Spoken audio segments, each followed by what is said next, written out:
see somebody like an Hey, audience. stop talking about supporting Kanye. We're on the air. Yee. Is it yee or man. yay? I still don't know. I just say Kanye. You're dead naming him then, and that's wrong. I don't care.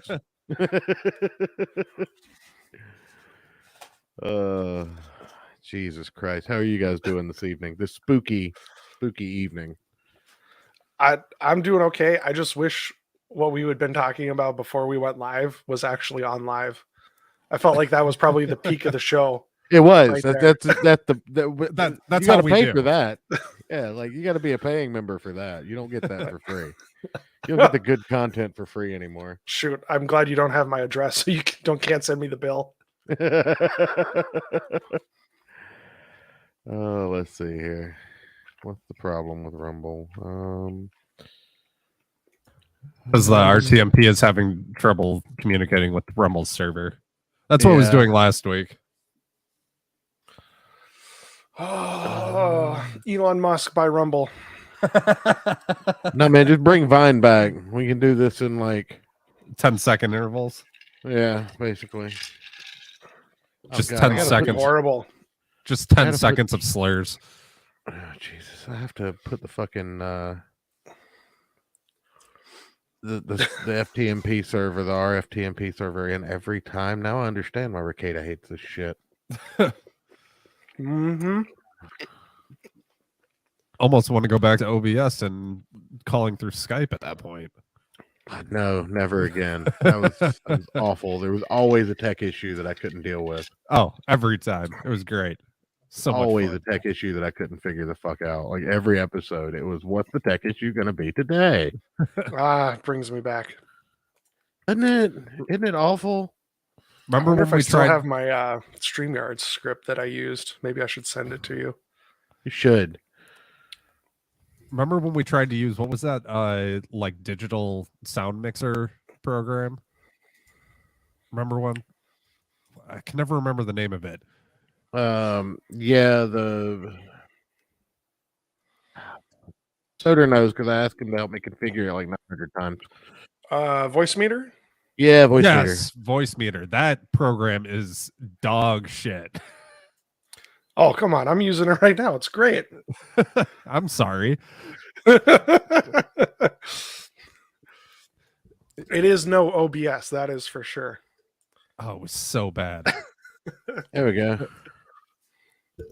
Are we live I believe we're streaming to Rumble. Well, we've been live on YouTube. I believe we're also streaming to Rumble now. Oh, those poor alt tech sods. They missed the greatness. Yep. Oh, God. It's working. So Elon bought Twitter. Supposedly. Yep. Took over as temporary CEO. And let that sink in. But I can't believe he fired Ligma. No, if I was Elon and I bought it, that was a meme. I don't care. I don't care. If I was Elon, if that guy didn't work for me, he's hired just so I can make jokes. To fire him with Johnson. Yeah, just to fire him with Johnson. Ligma Johnson.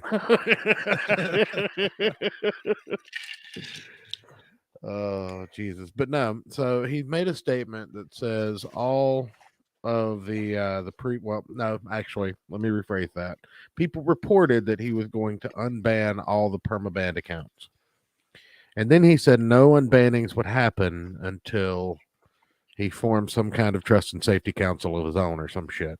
But he would have very specific like meters for the reasons that you could be banned or you would lose your account forever. Am I correct on that? Am I up to date on the Elon thing? That's essentially correct. But you're missing the best part of it.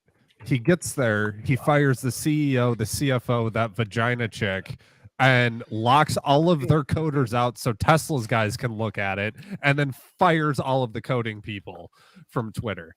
That was the best thing that happened. And over the past, 2 days?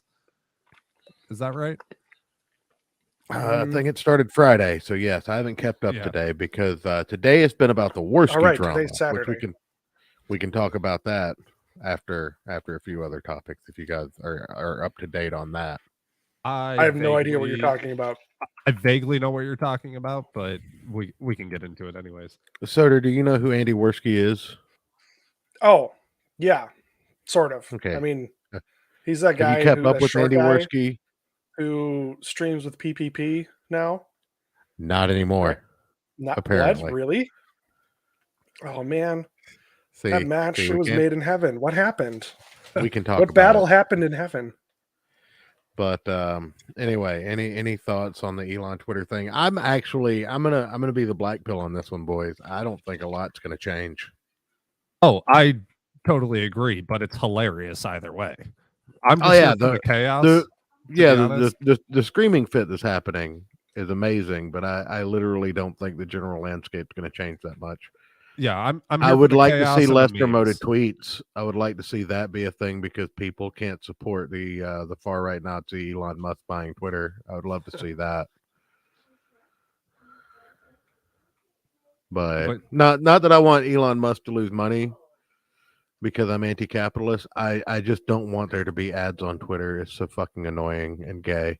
I mean, at this point, I barely see ads on Twitter, so when they do pop up, it's not that Ayrton, bad. You look at Twitter like 14 seconds a day.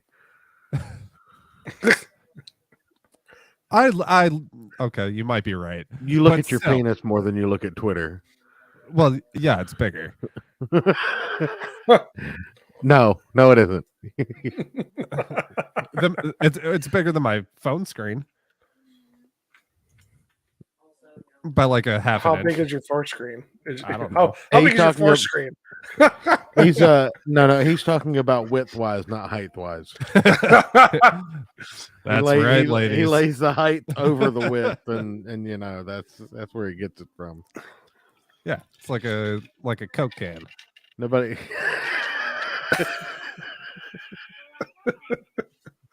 Like a baby, 24 inches, 9 pounds, 6 ounces. Oh man, do you guys remember that show Testes? It was like, yes, I think it was it the first episode? Like the two main characters' neighbor comes over and he's these tight sweatpants. It's like giant python down one side, like almost to his foot. Yeah. And he's like, so why weren't you guys at work yesterday? And they're like, we quit. We don't want to be human guinea pigs anymore. We have dignity.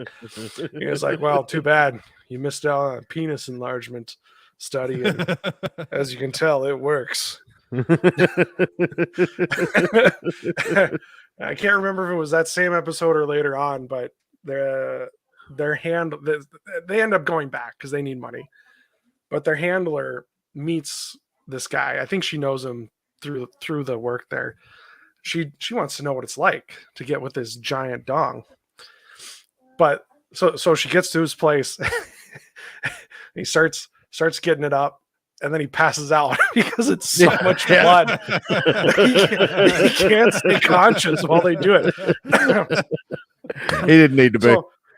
So then she starts stealing blood from work so that he doesn't pass out when they do it, so that he gets addicted to blood.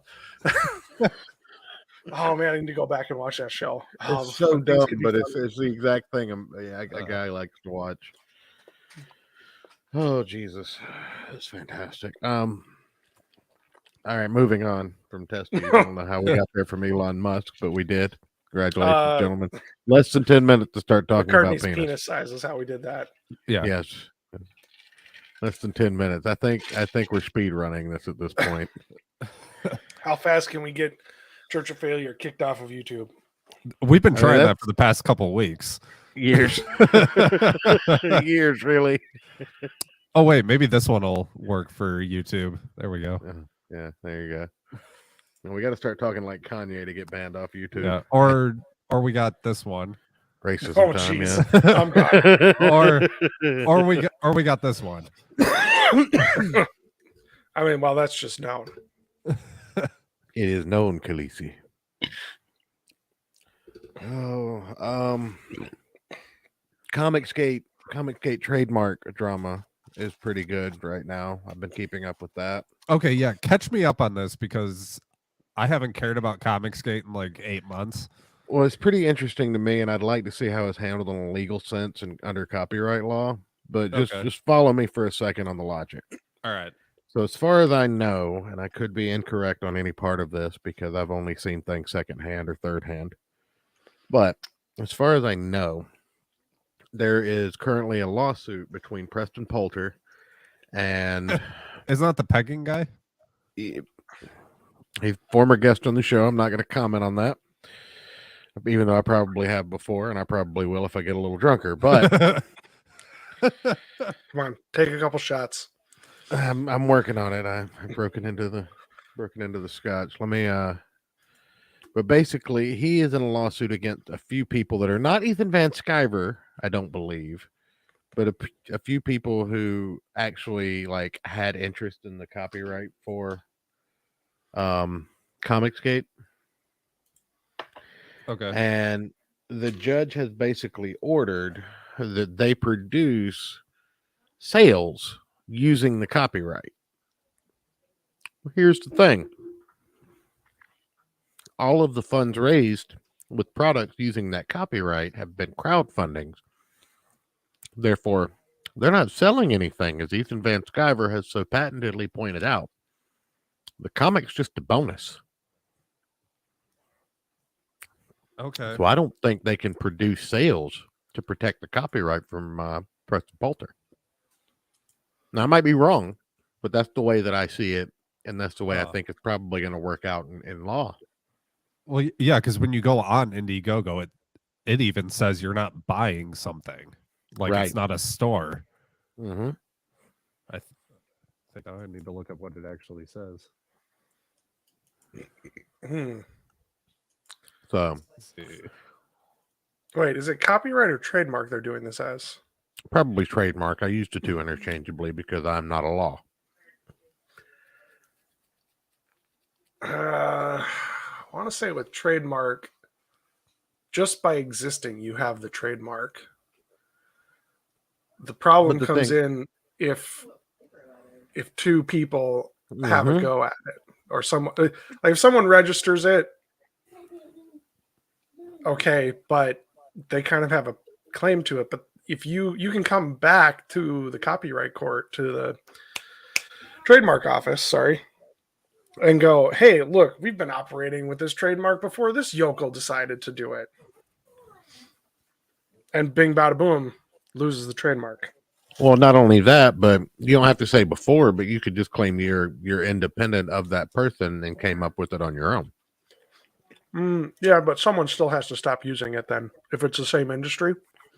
Right, but I think the point is that Preston Poulter has made sales with the trademark. Well, that doesn't matter. Well, I think in the scenario that I'm laying out, both of them claim to have created it independently or trademarked it independently before. I think it would probably just come down to who did it first, or who had the product in the market first. That's what I'm saying. I don't think the product in the market is in the market if it's an Indiegogo. But yeah, with a Kickstarter Indiegogo, you're not like you're investing in the possibility of getting a product, right? Right. But the thing is, even if you create the product, it's not a sale.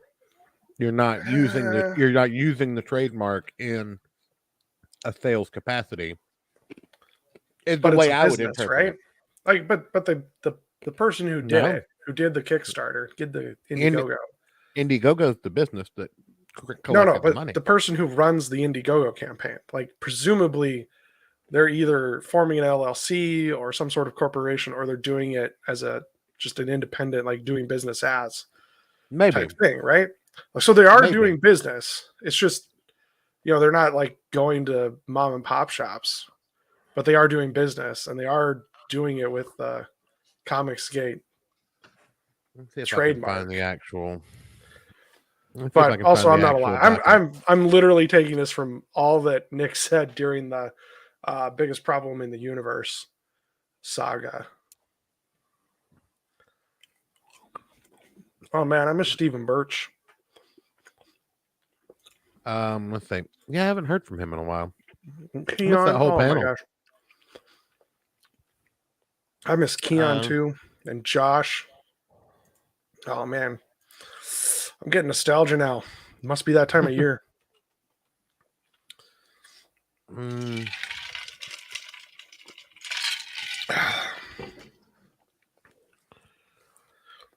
No, the Trademark Act defines commerce as all commerce which may lawfully be regulated by the U.S. Congress.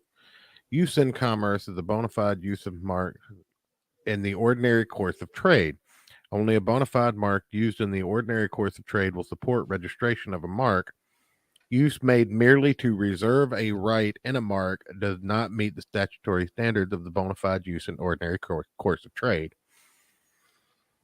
And I'd have to look up the other cases that are listed here, but the mark is in use in commerce on goods when it is placed in any manner on the goods, their containers displayed associated there within.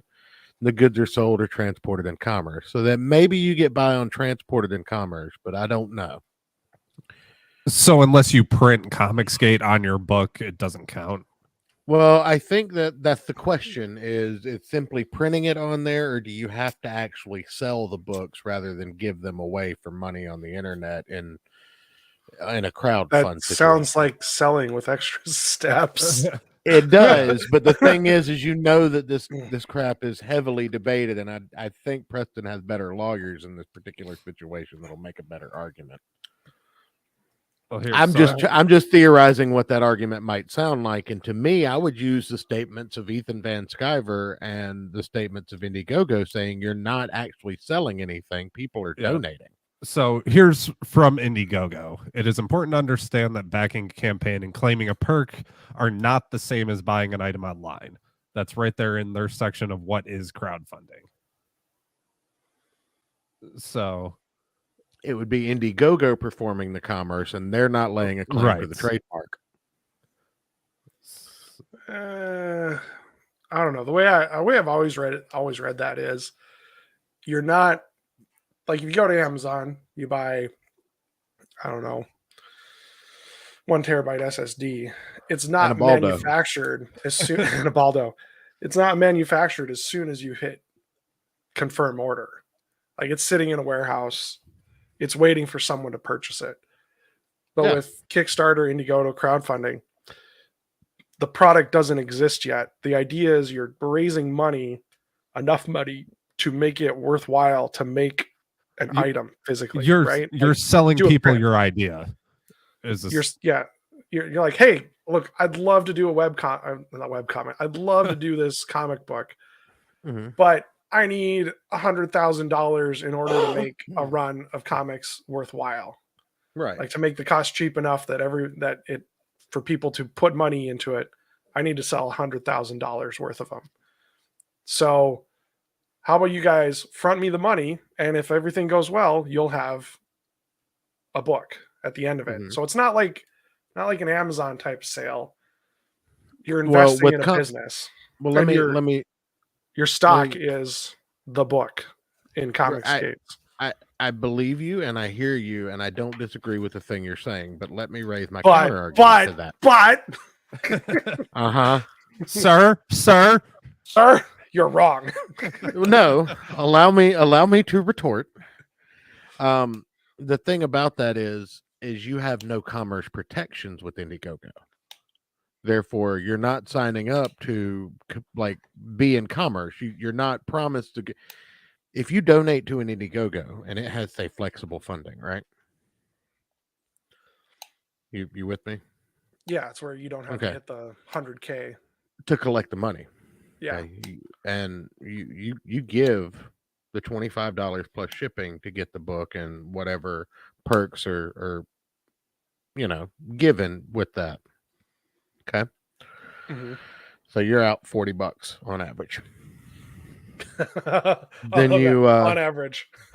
Then you with a certain frog related book, yes. No, not just him. Actually, he's not the worst offenders. Like there are some people that have still never fulfilled a book. He's at least got one, and a lot of reprints, and some toys, I think, and some merch.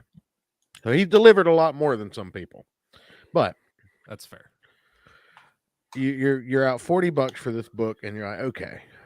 And then they take the money and run. You never hear from them again. There's never a book. It's just it just doesn't fund. So we couldn't deliver, but we did spend all the money trying to make it fund, and we're sorry. And we're looking at this in terms of comic books only because this is the matter at hand, but the actual matter at hand is crowdfunding commerce, and there are other examples, but we'll stick with comics for the moment. So you don't get your book. Well, if you went to a comic book store and paid for a comic book and you handed the guy your money and he didn't give you your book, you have certain protections. He has stolen your money because you were participating in commerce. You expected a good in exchange for currency. Well, Indiegogo specifically spells out that you have no commerce protections because you are not buying a good. The best thing you can do is say you were buying something, which is technically lying, and do a chargeback. You have no commerce protections under crowdfunding. Therefore, I'm wondering if Preston Poulter's lawyer will use that as a way to attack the idea that the mark has ever been used in pure commerce. Ayrton, you probably have yours closer to hand. Check your Cyberfrog cover front and back. Does it say Comicsgate anywhere? 1 sec. I know it says all caps comics, but I wonder, does it say Comicsgate anywhere on it? Because I know Ethan sells his books on eBay after the fact, and that is commerce.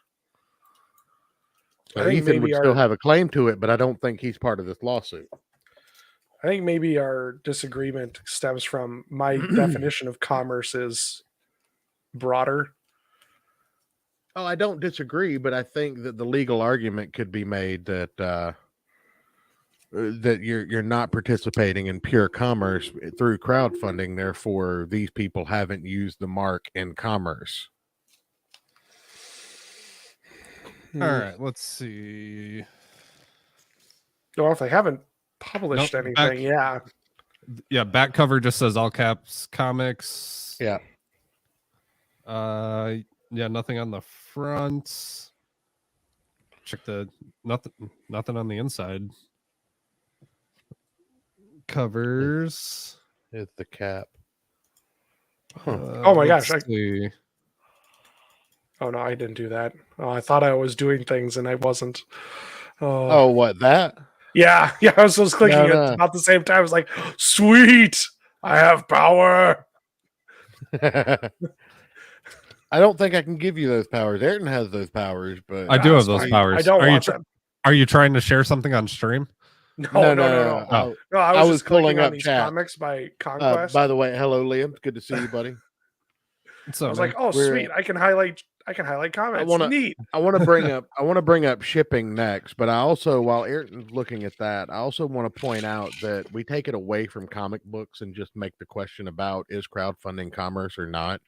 I think you look at a lot of the products that have tiers that don't even involve receiving a product, like just a mention if the product is completed, or a fanny pack when you're paying to help fund a $300 like air conditioned cooling unit, like a cooler, but instead of ice, it's got air conditioning. It's going to cost $300 when it comes out, and if you donate $300, we'll send you one. But if you donate $30, we'll give you a T-shirt. Oh gosh. So I think that's a little more on par with pointing out that you're not actually buying something when you crowdfund, so you're not actually participating in commerce with the person at fault in the lawsuit. Like the people who are trying to gain the copyright aren't using any commerce whatsoever. Indiegogo is doing all the commerce, and they're not asking for the trademark.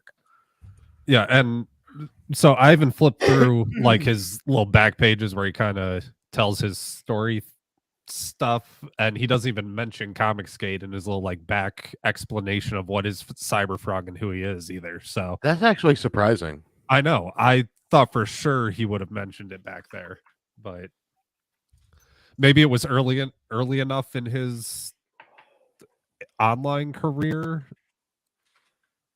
I don't know. But I do fully understand what Soder's saying, and if the other people who, let me see if I can pull up their name. I'm not doxing them or anything. The lawsuit's publicly available. How dare you? How dare me for not declaration of Antonio Malpica, attesting he is the original owner of the mark, and granted license to Anthony Romano, president of Comicsgate Comics LLC, to use the mark for comic books. He also attested he assigned the mark to Ethan Van Sciver. Romano further attested that EVS obtained ownership of the mark and that Mr. Van Sciver granted him license to use the mark. A picture of the cover of Dark of Midnight showing copyright of 2020 and bearing the name of Mr. Romano as the author and copyright holder. The book also bears an ISBN number. Wart the Wizard showing on a partial picture of the back comic book, the mark. A screenshot of a video discussing Wart the Wizard that is dated in July 2020. Well, if it was discussed, that doesn't mean it was out or sold yet. No, So I'm just interested to see how this. So he gave the mark to Skyver. Yeah.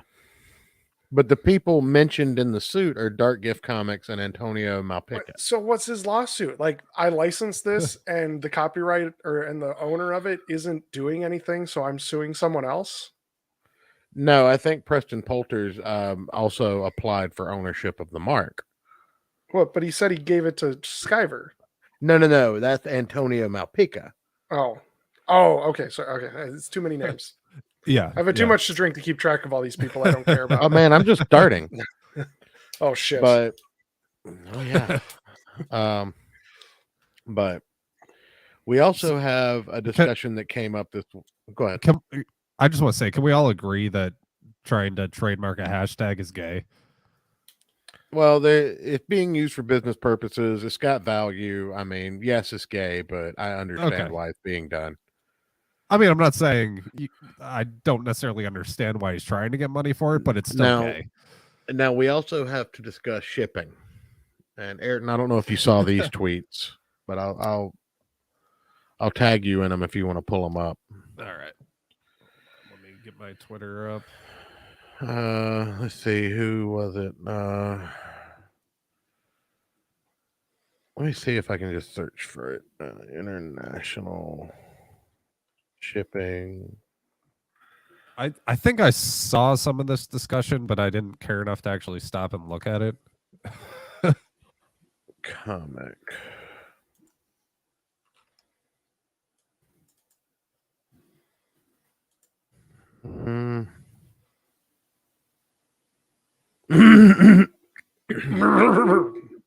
Go fuck yourself. What if I told you to kiss my ass? I would kindly decline. Kindly. Sounds rather disgusting. I would like to put in a formal request for you to please suck it. All right, so I'll just tag you in these, Ayrton, so they'll pull up in there. I'm just going to reference to that German guy who talked about a couple of homeless people fighting, and then one told the other to suck his dick. And the German guy was like, that doesn't make any sense. You guys are having a disagreement, and you are very mad at each other. Why would you put such a sensitive thing in the other man's mouth where he could bite it? I fucking love that video. All right, I sent you the tweet, Ayrton. Pull up the thing that he's quoting first. Hey, Larry's here. He is. You want to add him while I do this? Hey, I had a misapplication of my my sleeping regulation. All right. You too, huh? Yeah. So the question that's brought up, Larry, we're talking about shipping it. We just got done. Let me run through the first two topics in case you want to weigh in on any of them. Elon bought Twitter. Your thoughts? Well, I'm getting paid because he's buying my shares of Twitter, so I like that. Just like a Jew. Well, I mean, I knew he was going to pay what he paid for Twitter, so I was just waiting for my money to come in from that. All right, so that was the first topic. Second topic: Preston Poulter and the Comicsgate trademark lawsuit. You mean the stupid lawsuit that he was going to lose because you can't can't really trademark Comicsgate the name because it's too generic of a name. The reason why Ethan gave up on trying to pursue Comicsgate as a trademark. Oh no, it was pursued, and Ethan gave up trying to pursue it because supposedly the mark was given to him by Antonio Bryce's friend, Dark Gift Comics. I mean, I don't think anybody has it, and I don't think that Preston can win in court. Well, it's in contention right now. Here, Ayrton, I'll send you the link to this Dropbox if you want to bring this up so everybody can take a look at it. I'm not a law, so I'll just put it in the private chat so everybody can read it at their own leisure. But Ayrton can pull it up. But I'm not a law. I'm going to go get some more scotch though, while you guys look over that and continue to make discussion. Soder agrees with you, kind of thinking that the original copyright holder probably is going to keep hold of it. I think that Preston has a shot because the mark hasn't been used in commerce and had a very, very convincing argument that crowdfunding is not true commerce between the trademark holder and a customer because you have no commerce protections. I mean, again, I think for Comicsgate as a brand of comics, well, look at the document. I think there's already a trademark dispute. I am looking at the document. What I'm saying is I don't think that will hold up in court. Now, are they trademarking? But it's in court. No, it's been trademarked. I think because apparently the mark hold on. Traded. Well, hold on. I'm trying to figure this out. So Anthony Romano, Dark Gift, he's president of Comicsgate Comics LLC. So is it just a specific logo? Like if somebody drew a different logo based off of quote unquote Comicsgate,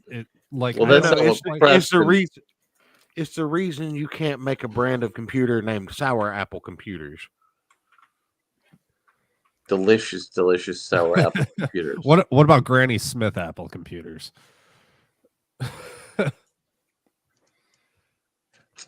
Yeah. So that's my whole opinion on this is that it's going to lose whenever it gets to court. So we're just chill until then. Yeah, kind of. I don't know. This is obnoxious to read. It's not a good document. No, I'd rather read on Reddit. To be honest with you. That's a good document. Should I pull that one up, Church, while you're getting your scotch? I have it. All right, I'll pull this Twitter thing back up. Hold on. So we were talking about what the fuck is okay, whatever. All right, sorry. So we were moving on to shipping. Yeah. So you're gonna have to give me the background in this too, because I spend 14 minutes a week on Twitter. I didn't understand this question. 14 seconds. I didn't understand this question initially because to me it seems like you're asking, do you want a $40 comic or a $40 comic? And my answer is I want a $20 comic, motherfucker. What are you talking about? I am poor. So I see what his question is here. So in sales, hook me up. The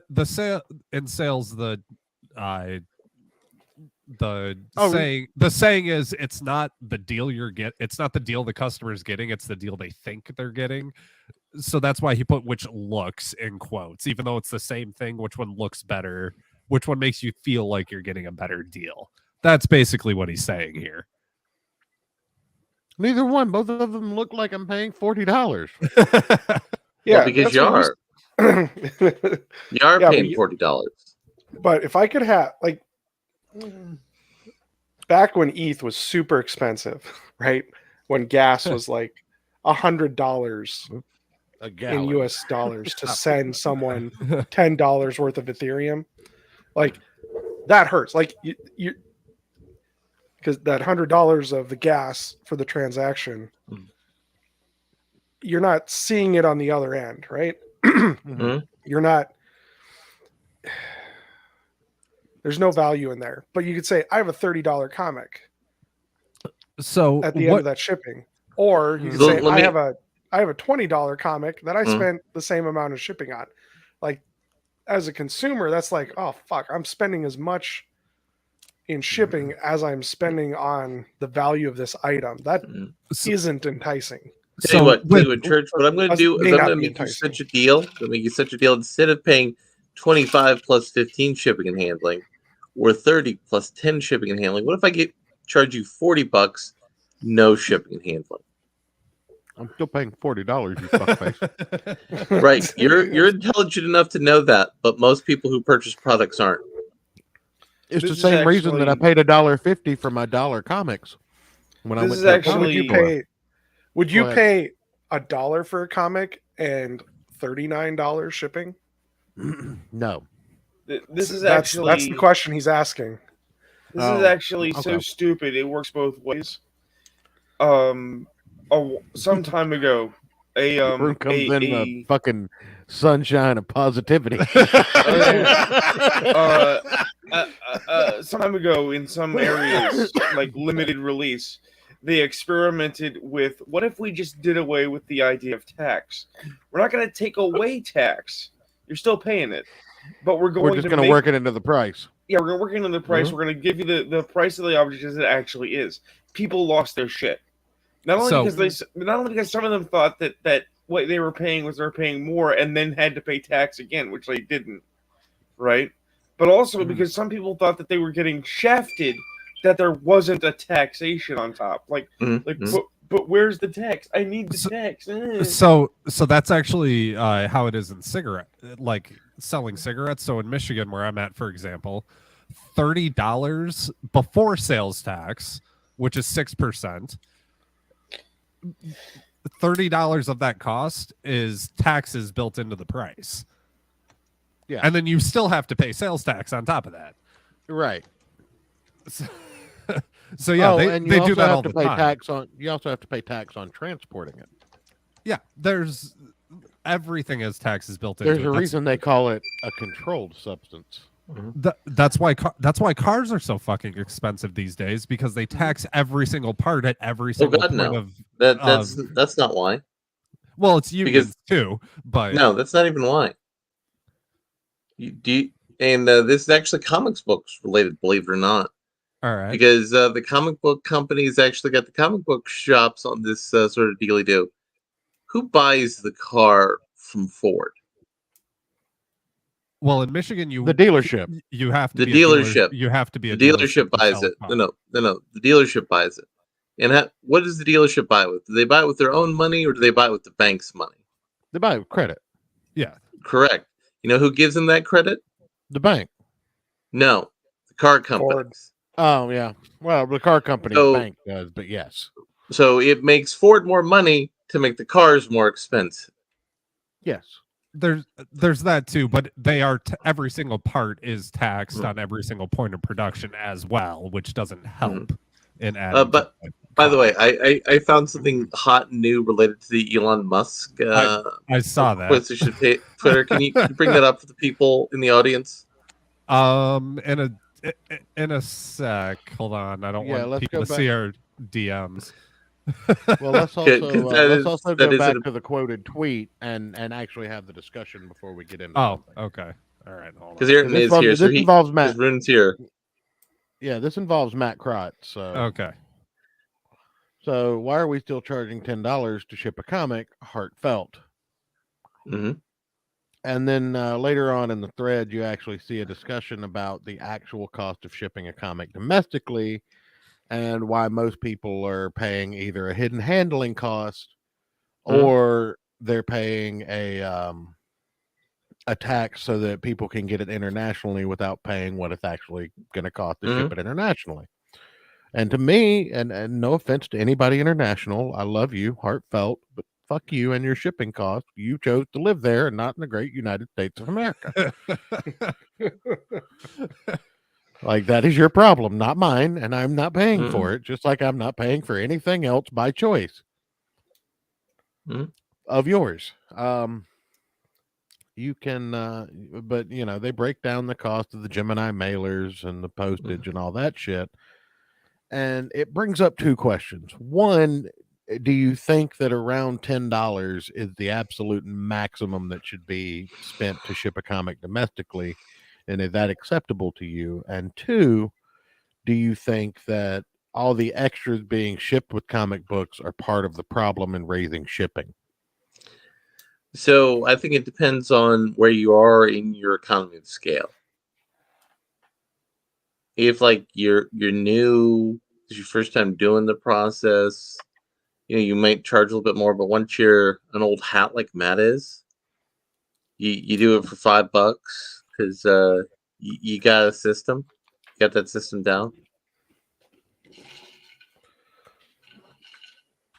But why aren't people who are doing it? Why aren't people who are doing it for the first time?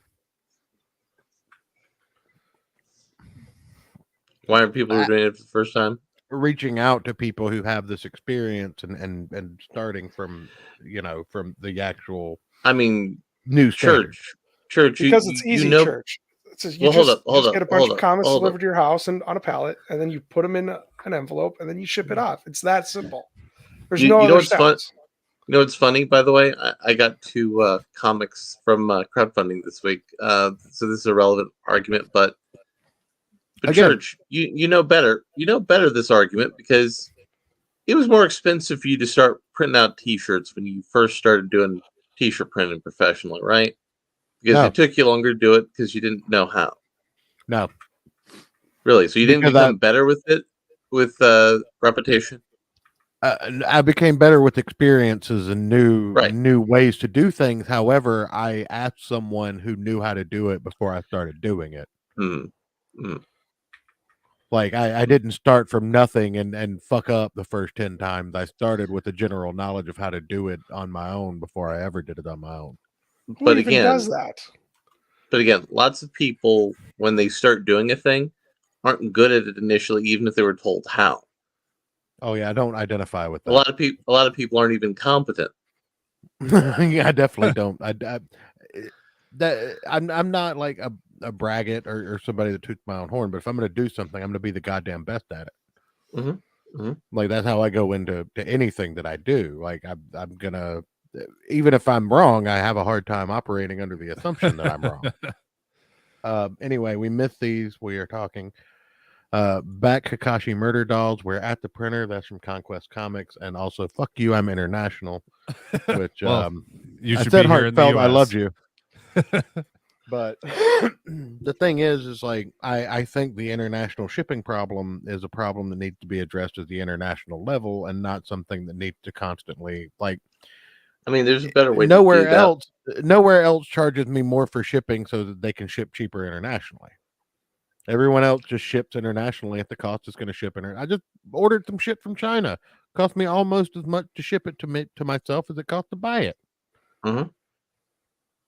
Like I expect that when I order shit from China. People ordering shit from the US should expect that, or the people doing business internationally in the US should be reaching out to people like Conquest Comics, like Charlie's London, like whoever in the international areas that they're in, and use that network that they're building to reach a larger audience for less money, and schedule a delivery to those people and a collective where not a collective, but a collection. Form a relationship with these people so that they can scratch one another's backs instead of having to separate their audience. Scale is the word you're using. And speaking of economies of scale, with a 1,300% increase in the use of the N-word on Twitter, the hours after the Musk takeover, the word peaked at 170 mentions every 5 minutes. Those are rookie numbers, gentlemen.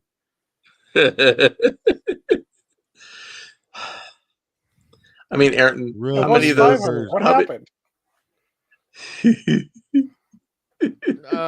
I mean, I guess the Canadians were scared. Who knows? I mean, it was trending for a while. I saw that. That was hilarious. I mean, Canadians is one of my favorite racial slurs from the restaurant industry. Which, Larry, did I tell you I got my entire story using that? Nice. Yeah. Nice. So, Soder, are you familiar with the use of Canadian as a racial slur? He's in Minnesota, of course. No, he but I is. want to be. So, in Florida, in the restaurant industry, black people are referred to as Canadians because they don't tip, they're very rude, and they're very demanding of services. Please send in an ambulance. I'm dying. Do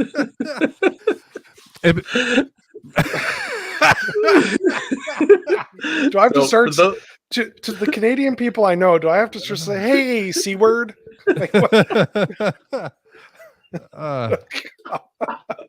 why do you know Canadians? He's from so Minnesota. The same reason you know Canadians. They're next door. There's a couple of The them. wind in, occasionally Nick's blows them Discord, down there. Lost Bullets. I don't know what the other guy goes by. He actually lives in. The other guy lives in Texas. He's a cool dude. Yeah. He's working on becoming a citizen. And in Florida, there were a group of Canadians that once petitioned the state of Florida for special Canadian-only pricing. This was back when the Canadian dollar was in the wrong position relative to the U.S. dollar.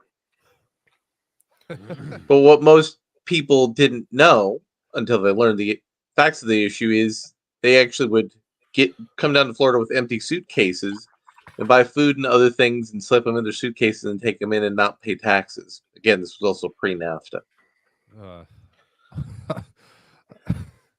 I need another drink for the rest of this discussion. I'll be right back.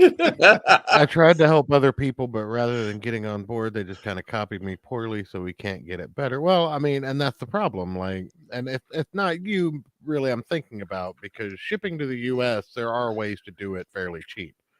But shipping out of the U.S. to other countries is just not cost effective unless you either charge a higher premium or form some kind of network where, like I said, you have people in Australia who are ready to receive a couple of your books printed on demand in the post for whatever the bulk shipping cost is and distributing them by parcel there. Or, you know, you have a partnership with a service that does print and delivery. That would be the second option, is you have somebody that steps up and puts the money up to become a fulfillment center and get, you know, cost breaks on shipping. I think that's probably where inevitably it needs to go. But you know, that's just my opinion as a consumer. That's at the cost of convenience to me, because that's what I care about, because it's my money, goddammit. But again, Church, you're saying that you don't want to save on shipping and just pay $40? That is exactly what I'm saying. I'd like to pay $20 and be able to get my shipping for like $5. No, I mean the real So he's on the 30-10 crowd. Yeah. The real solution is, I'm not part of the $40 crowd, you asshole. Yeah, the real solution though is what they do with the Ginger zombie comic is the Patreon into crowdfunding doobly-doo. What do you mean? So Rags, you're familiar with their hustle, right? No. Fill me in. So you get on the Rags Patreon, right? And you get a monthly comic digitally. And then they crowdfund at the end of an arc to make a trade. Okay. And if you stayed subscribed through the whole month and you like the book, then you can throw in for the trade. If not, you paid a small amount to read the book. You can actually pay for the trade without the Patreon hustle. No. What I'm saying though is, like, if you're part of the Patreon hustle, you get to decide whether or not you're going to like the product before you invest in it for a lower price. I mean, which I think should be the model. Yeah. The big issue is the Patreon hustle is how you pay for the artwork, because the artwork is the most expensive thing in the whole dealy do. Once you get the artwork costs under control, then you don't really have to have that argument about, well, I need to charge $30 to pay for the art, and this and then the other thing. Pay $40 with shipping and this and then the other thing. Because again, you've gotten people who are doing a digital Patreon hustle to pay for the art and thus cover most of the major costs. Now, admittedly, for Rags, they get the people to do the Patreon hustle by having naked redheaded chicks to sell their comic. I mean, that'll sell me on almost anything. I mean, yeah. Almost. I don't think it's to be. I don't think it's How to can be we get said these that- people on New Project 2-1? I think literally just send them an invite. These people are always looking for ways to actually raise money and not get canceled. All right, cool. Cool, cool, cool. And then you combine the Rags hustle with the John Del Ross hustle. And you know how Which is- John makes his money. By writing books and selling them on Amazon. Correct. So you write book number 1 on Amazon, then you write book number 2 on Amazon, and you sell more of book number 1. So you see, John hustles by turning out books and turning out comic books. Yeah, and each one of those he sells more.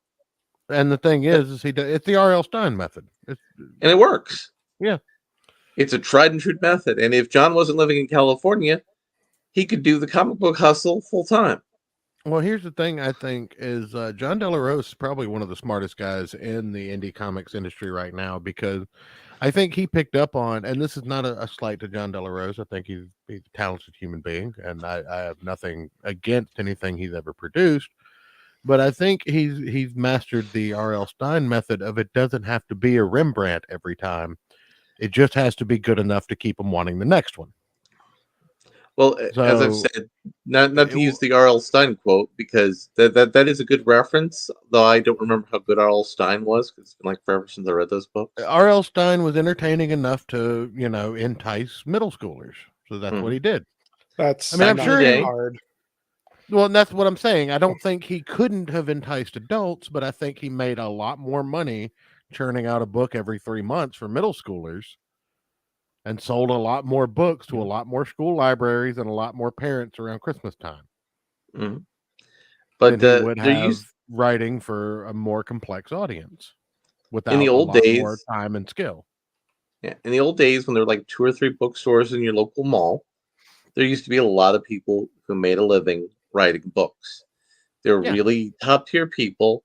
There were a lot of people at John's level. I'm not saying this is John's a mediocre talent. No, I'm saying John was good enough that he could make a career cranking out 12 books a year. Well, at least 4. I think the 4 was about where you got, because I also reference Animorphs as a series. And again, those weren't the best written books either, but neither was the Babysitter's Club or Nancy Drew, the Hardy Boys. This was all literature written to entice kids to want to read more. And it worked. John's books are all competent. They're all efficient. And they make young adult men want to read more.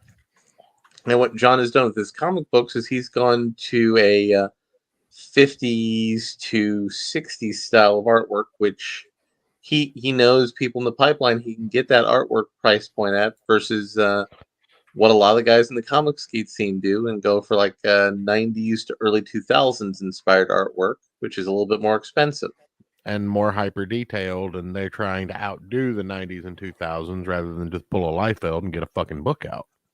Yep. More pouches.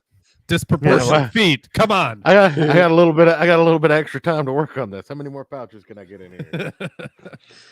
John's work is trash. Super amateur trash, says Conquest Comics.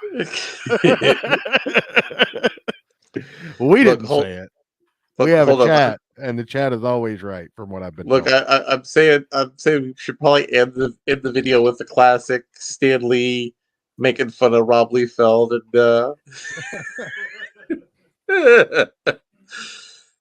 Todd McFarlane. That's one of the best videos of all time.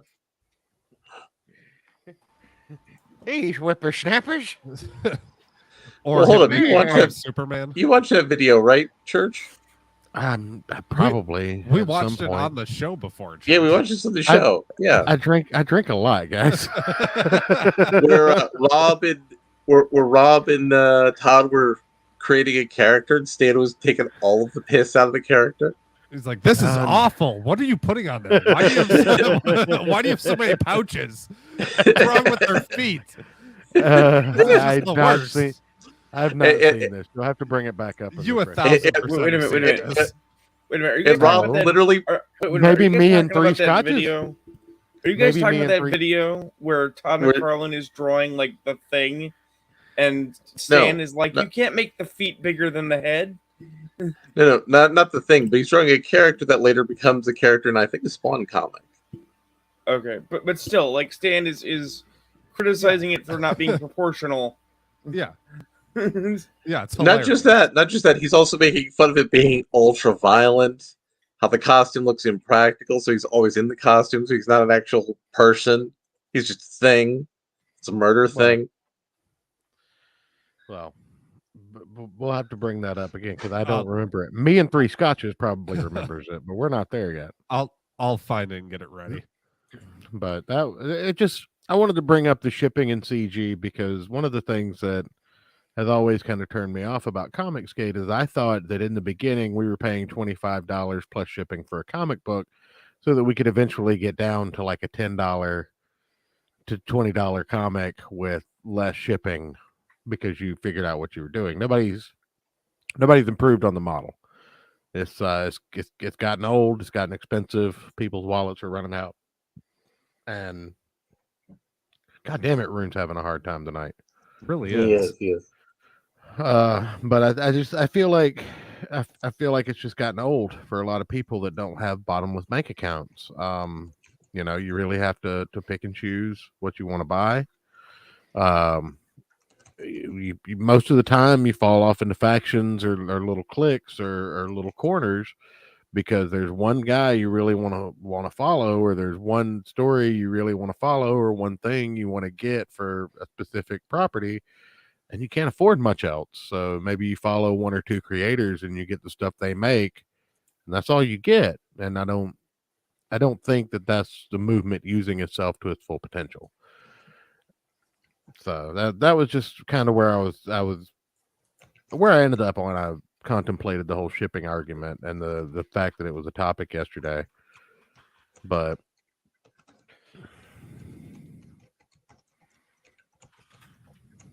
nothing. What was No, this. Okay. no? I think think we're we're done all now. I think we're all in agreement with this one.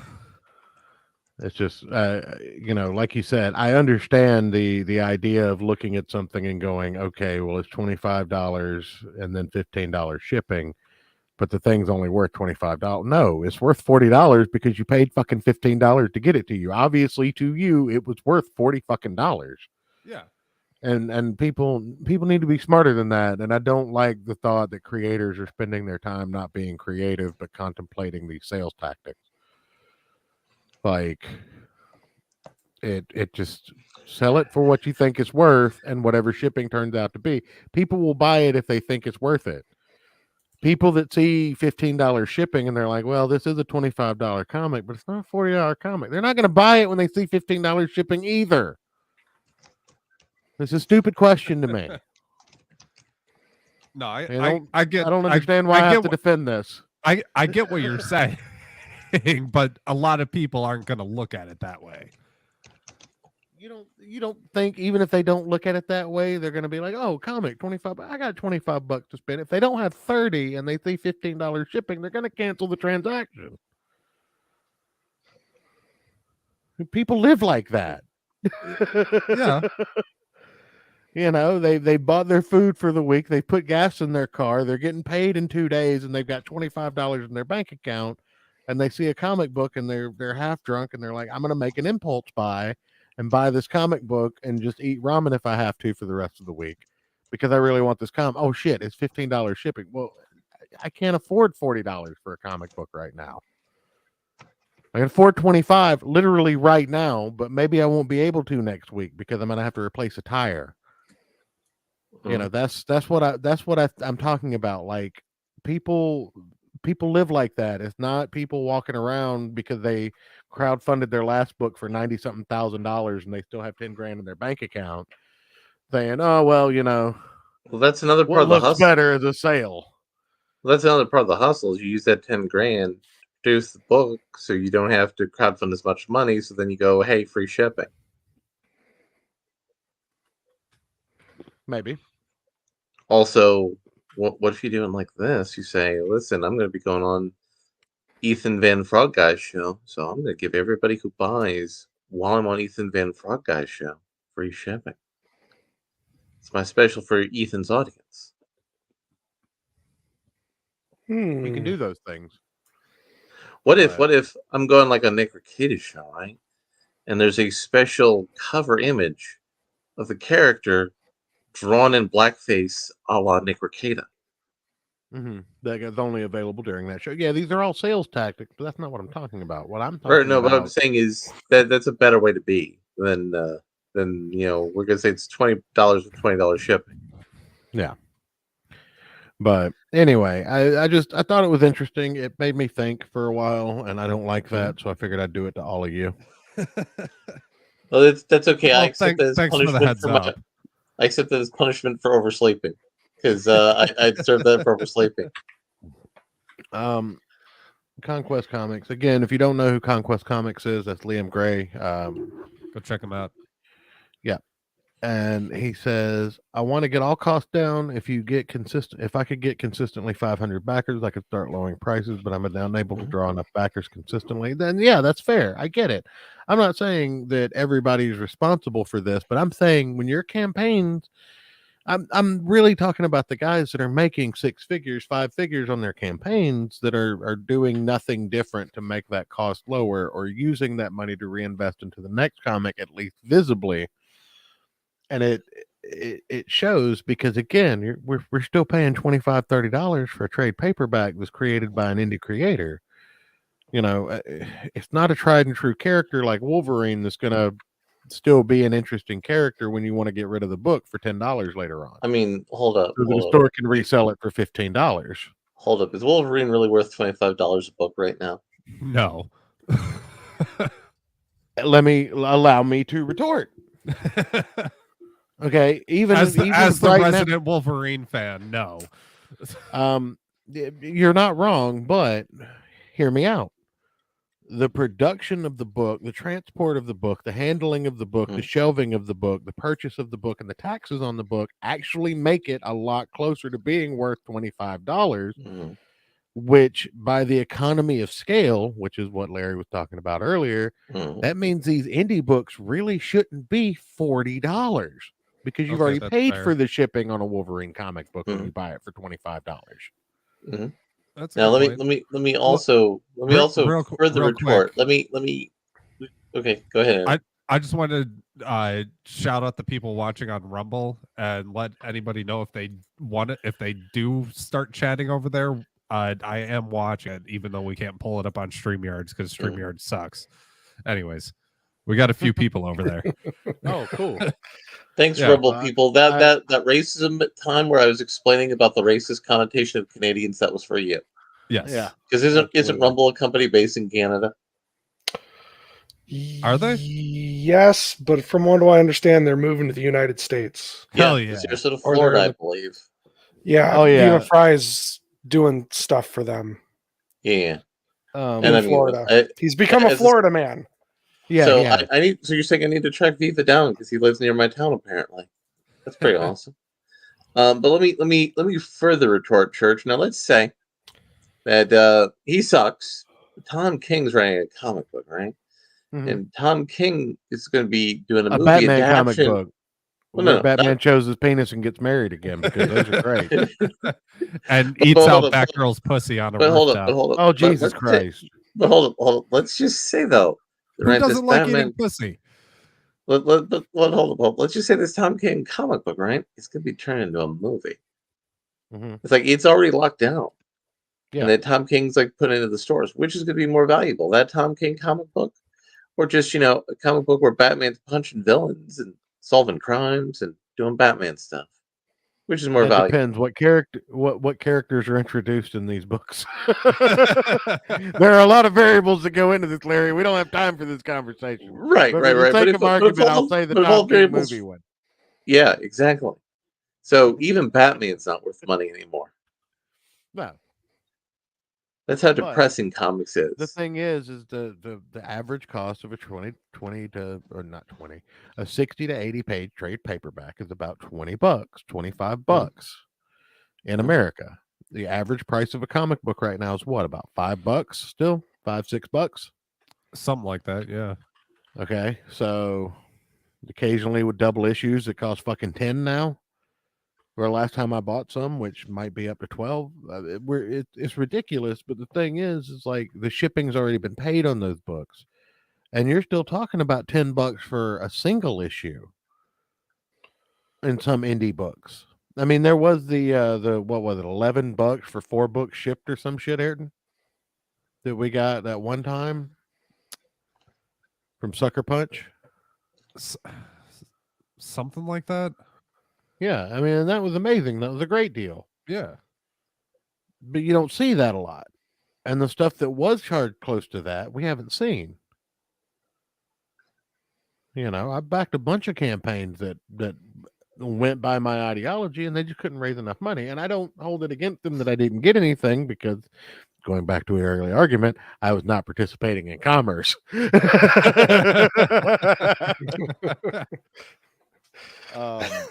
But anyway, that's just kind of now to the meat of the program that we started to tease at earlier. Get back! Stay the fuck back! We will forgot all about this. ourselves. Okay, sorry. So I was having flashbacks. It was weird. I had to take a bump there for a second. Apparently, the Kino Casino no longer features Andy Worski. Is it because Andy got high again? I think that's the accusation. There are supercuts on Twitter of him like leaning down out of the camera frame and staying down for several seconds, allegedly refilling boxed wine. There's reasons we're not on camera, by the way. I mean, I recall many shows that Church allegedly was fall down, blackout drunk. Allegedly, Church no, remember those shows. Those shows happened. I was allegedly that drunk. Yes.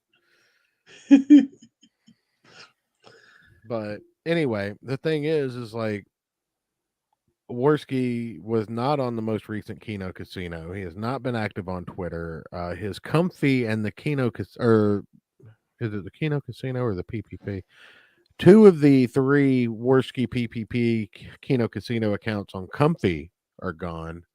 The Gumroad was relinked. A lot of weird shit. Like, I mean, I don't know. People who are in rehab, you know, they tend to fall off the wagon and then get run over by the wagon before they get back on the wagon. I think that's what's happening here. Well, I mean, I can tell you for one thing, the Kino Casino is unwatchable without Andy Worski. I mean, I'm still waiting for my Johnny Rehab action figure. That's right. And your rehab time T-shirt, since I don't work printing T-shirts anymore. Yeah. So, Ayrton. Oh yeah, are we never gonna get the relapse time shirts? We will. I'll figure out a way to do it without having to work at a place. I mean, hold up. That's kind of like cash grab. Yeah. No, we will eventually get our relapse time T-shirts. It'll be after I go to rehab one more time, though. So, Ayrton, did you watch that movie that we talked about watching together? Not yet. I wanted to be in on that, but I can't do it tomorrow night because it's my wife's birthday. Okay, so we'll do a more in-depth review of that later. But I want to touch on what a wonderful cinema that was. Well, I still had some more questions about the Andy thing. All right. Because all I saw was PPP said he was doing coke on stream, and he said he was drinking wine, and then Medicare made fun of him for snorting talcum powder and drinking wine out of a box like a gerbil. That's all I got. Yeah, that's all anybody has. Okay. He could have been snorting ketamine, probably now. True. Persipity or whatever, one of his mods, or we all want to claim Moon Knight as our spirit animal. was the co-host of the Kino Casino this week. Ethan Ralph is doing a victory lap. Well, I mean, he was doing a victory trundle. Let's be more realistic. He fell out of his chair and started convulsing and called it a win. Yeah. Okay, I'm sorry, Soder. I know Dick and Ralph are still cool, and I know you probably have no personal issues with Ralph, but who's Ralph? Okay, good. Great answer. Perfect. So Church believes that the Ralph mail is an excellent source of content, and part of our theory that there's something wrong with people named Ethan. Yes. Yes, there is an inherent issue. I'm with having people deja named vu. Did Ethan. we talk about this last week? We did. Probably while I Okay, was all gone. right, good. Yeah, we We talked did. about Ethan Klein wanting Ben Shapiro to be killed in the next Holocaust of the Jews. But Yeah. then we don't segued worry. into Ethan's on the internet and how they're all cringe. Don't worry. If you're having deja vu, it's just your vernal Ethan Knox. So I watched Postal, which was an old movie, but I watched it because I was told it was a very bad movie. Before we jump into Postal, because I don't want to distract from Postal, I just want to say this. I have a movie we have to watch, and it's your fault. Especially you, Larry. Okay. If everyone wants to blame someone, blame Larry. Yeah, it's What me. movie- It's what not movies me. I did I lay out of fall as many shows as I show up to these days. Since I was very, very late, and I want to actually contribute content. Yes. And I have some serious life stuff going on. I need to tell Hold this on. tale. Nobody needs to apologize for being late for at least 3 more shows that they're late to. Because I've slept through 2 in a row now. So you guys Jim are good. Jesus- You're covered. Jim Jesus I'm not on the Twitter, apologizing. has apparently decided to get a wild hair up his ass at the day before Halloween to bitch about how Halloween's Monday. Yeah, I know, but I have a event for Halloween to go off tomorrow, so in my brain okay. tomorrow is Halloween. Gotcha. But he's decided that now is the time to bitch about the idea that Die Hard is not a Christmas movie. Well, look, Okay. But it Christmas is No. invading our Halloween space. It's already conquered the space of Right. Thanksgiving. Right. So I tried to have the conversation with him in a reasonable way. He made a face at me with a gif and wandered away because he clearly was not interested in a meaningful conversation. You missed the point where he posted a link to the video where he and I already had that debate. Oh no, I saw that video. I also saw that he posted a survey where he implied that if you say that Die Hard is a Christmas movie, you are, quote, redacted, because he didn't want to say retarded because he's got no balls. And it's called a long R.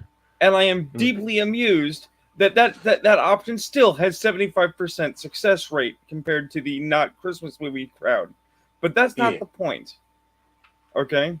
What is the point is that I have first-person evidence of why this is a Christmas movie, and I can go eat all the dicks. Okay? Before you get into it, I have one question. Okay. This is an actual thing people take seriously. I thought the whole Die Hard is a Christmas movie was just like a meme that's been around There since are the some 80s. there are some people who take the meme seriously. Yeah. Much like those generally tend to be the same kind of people who love the science. Oh, yeah. Okay. Yeah. So here's the thing. Before the show Friends popularized it with an entire episode dedicated to the dipshits being stuck in an office or in their bedroom and not being able to stop watching Die Hard, right? Which was a plot of an episode of a show. Okay. A show that I hated when it was on the air. Friends is awful. I hated it too.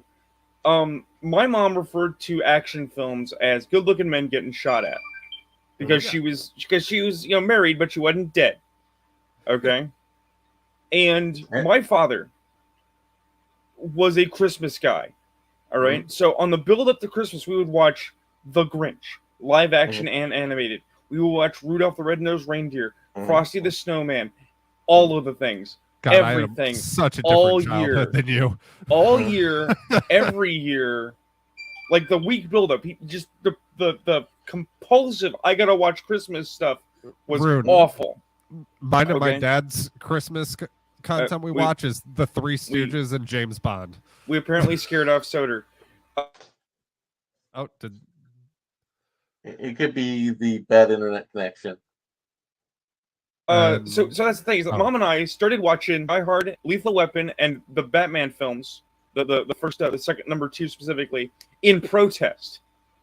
Okay, because we didn't want to sit through another instance of Nightmare Before Christmas, so we started watching the Christmas-themed action films, and it was a joke at first. Okay, and my dad hated it because my dad was no fun, right? Oh, that's where you get it from. It became a tradition in our household. Mom and I would plan for it, okay? And now But here's a my Christmas mother. tradition doesn't make something a Christmas movie. But Much here's, as when I was growing up, But- my family's Thanksgiving tradition was watching the Blues Brothers movie. here's the thing, though. Hell That's yeah. bullshit. Not only because there are people who believe that Star Wars is a Christmas movie, because Those it was people always are on, really deluded. because it was always on TV during sweeps, on Christmas morning, right? But also, there are people, if you go far enough back, who think that Rudolph the Red-Nosed Reindeer by Rankin Bass is not somehow appropriate Christmas material because it is commercialization. Right, but again, Okay. it has all the fundamental skeletons of the Christmas story in its structure. All of that fundamental skeleton stuff is incredibly subjective. And while I won't say that it doesn't exist, okay, I will say that prosaically standing off to the side and saying, "You're doing Christmas wrong," makes you an asshole.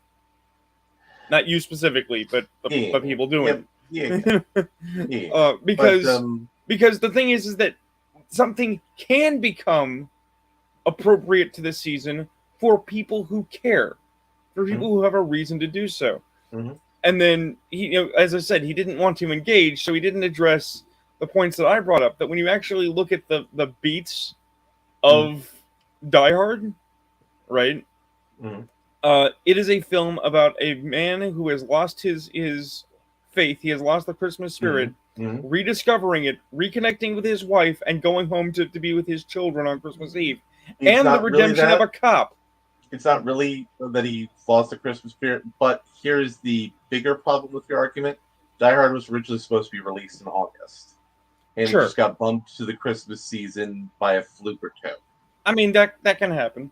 But see, that's a better argument. That's a better argument than that's just part of the saying argument he's been having with people on Twitter for years. So my guy Jim, he was dismissive of your argument because he's had that argument for years with people, and he didn't want to continue because he's litigated that to death for him, and he didn't want to do it anymore. Well, my irk is that I then used the example of how you technically, but by his own metrics, the Santa Claus is not a Christmas movie, right? No, it has all the structure of a Christmas movie. But it fails the litmus. His argument is basically the Pritchard scale from Dead Poets Society in Christmas form. So you have the x-axis of does it have something objectively Christmas time, i.e. the Christmas miracle, right? And then you have the y of does it have the Christmas film story structure, right? In which case, the Santa Claus has all of that. No, the Santa Claus actually succeeds on having the magic, but fails on having the moral. No, it does have the moral to it. No, it absolutely fails on the moral. Because if it was supposed to have the moral is just bitch and whine until Santa gives you what you want. Because that is actually how the moral works out. It's not the moral center of it, but that's going to be something we're going to have to save for a Christmas show. Because we're not going to participate in Christmas invading Halloween. Just real quick, Jim's argument is that Christmas movies, quote unquote, are a subgenre. Yes. And that Die Hard doesn't technically qualify for the tropes of said subgenre. Okay. But Jim does recognize that people watch it on Christmas and that it was filmed during Christmas and that its family thematics are at least Christmas adjacent. Okay. I just wanted to make sure I was understanding what was happening. So it's an extremely pedantic argument about Christmas. The thing is that I will forget about this argument by the time Christmas rolls around because I don't actually give a shit. Oh, I'll remind you of it. I mean, I give a shit enough to talk about it on stream. I don't give a shit enough to remember. I'm going to make a note of it. And but my argument is that because my mother is currently fighting for her life in the hospital, and we hope she's still around, but whether she is or not, we should defy expectation. We should become ungovernable and watch Die Hard for Christmas. As a group, get together, the bunch of us. You guys can be as drunken as you want. All right. But I know we can't stream it to the viewers, but we can, like, I don't know, stream it privately and then collectively watch, and I don't know, like MST3K, Die Hard. I mean, there's a way to go about that. We could do a private stream and make it invite only for Yeah. like There are ways. our top people. Yeah, there's ways we can do it. Okay. So let me. I want to talk about Postal because that's Let's talk about the something. movie. So Let's talk about the one movie Uwe Boll might not have fucked up. no, he made it awful on purpose As a joke. but then yeah, he did it wrong on purpose as a joke. the thing is, though, is that if you've played Postal, you know that's the entire thesis of the game Postal is we made it awful on purpose as a joke. So the adaptation of the movie of the video game Postal was not technically an adaptation of the first Postal video game. It was an adaptation of the sequel. I mean, I've not played either of those games, but Ayrton, are you familiar with what Postal as a game is about? No. Well, I mean, you should be. Here's the thing. Well, I want you to totally fill that in. Does anyone actually give a shit? I mean, Postal's plot is is only slightly more of a thinly veiled excuse to blow things up than the Doom plot. Well, no, hold up, Rune. You know that Uwe was told to make this into a movie by a German fan club for the video game. I did not. They sold him Wait, on are we this. talking about you, Bowl? Yeah, Yeah, the guy who fucked Uwe up House Boll. of the Dead.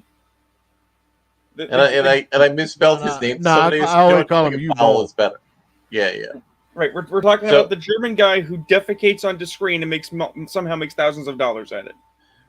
Well, he doesn't, but that's because he plays the Wait. tax game. I didn't know Jack Murphy was German. So, Ayrton, let me Yeah. explain the Postal game to you. Is you're somebody with lots of guns and lots of anger, and you go into your town and you kill people. That's Postal, in a nutshell. Okay. So, this movie was made bad in several areas that makes the so bad aspect of it that it's good. Because Uwe Boll stars as himself as the operator of the Germany Land theme park, where he answers some of the frequent Wait. responses. Did you just say the Germany Land theme park? I did. All right. Now Or Little Germany, rather. I need to ask a serious question. Is it an incredibly boring theme park, or is it a camp with razor wire? They Please didn't tell me show there's the a razor guy- wire. Please didn't tell show me the there's razor a wire. dude in a like Wiener Schnitzel costume dancing around. Everybody's in Wiener Schnitzel costumes. Okay. But one of the things he says to the interviewer who will respond to him was, and I quote, "Sure, I use Nazi gold to finance my movies. I mean, someone has to use it." And Vern Troyer's personal appearance fee is paid for in gold teeth. That's a thing. It's a thing that happens in this movie. So there are a lot of actors who are in this movie that you will have heard of. And Ayrton, are you familiar with the Screen Actors Guild, or as the directors of the original South Park movie called it, the Film Actors Guild? Yeah, I am. So when you're an older actor and you want to have your insurance continue to pay for things, you have to do a certain number of jobs. Right. Now let's say you were on a show called The Kids in the Hall, and the whole nostalgia thing hasn't kicked in yet, and you're getting jobs. Well, you might have to take a Uwe Boll movie and play a leader of a hippie religious cult that creates a doomsday prophecy that involves Vern Troyer being raped by thousands of monkeys as one of the signs of the end of the world.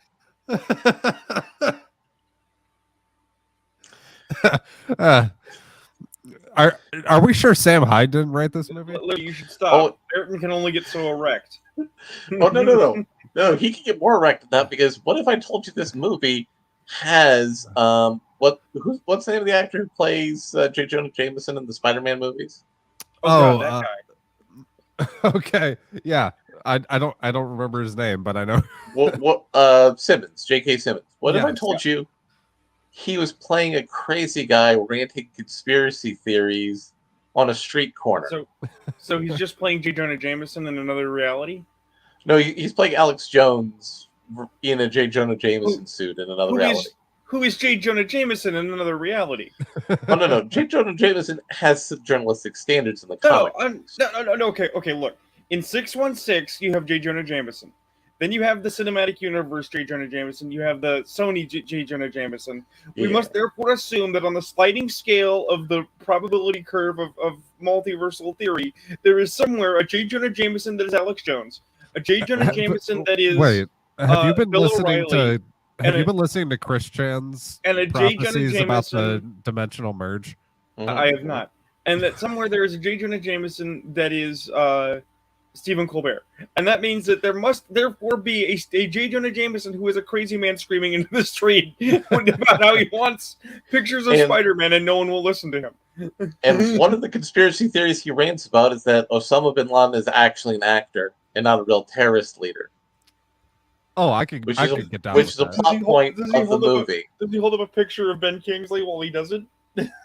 No, it's Ben Affleck. No, not Ben Kingsley, but it's a plot point of the movie. Oh, wait, no, Ryan Gosling is Osama bin Laden. I'm just saying it would be incredibly meta if he did hold up a picture of Ben Kingsley when Ben Kingsley was an actor pretending to be Osama bin Laden in Iron Man. Mm-hmm. And also, Osama bin Laden's base of operations in the United States is a convenience store.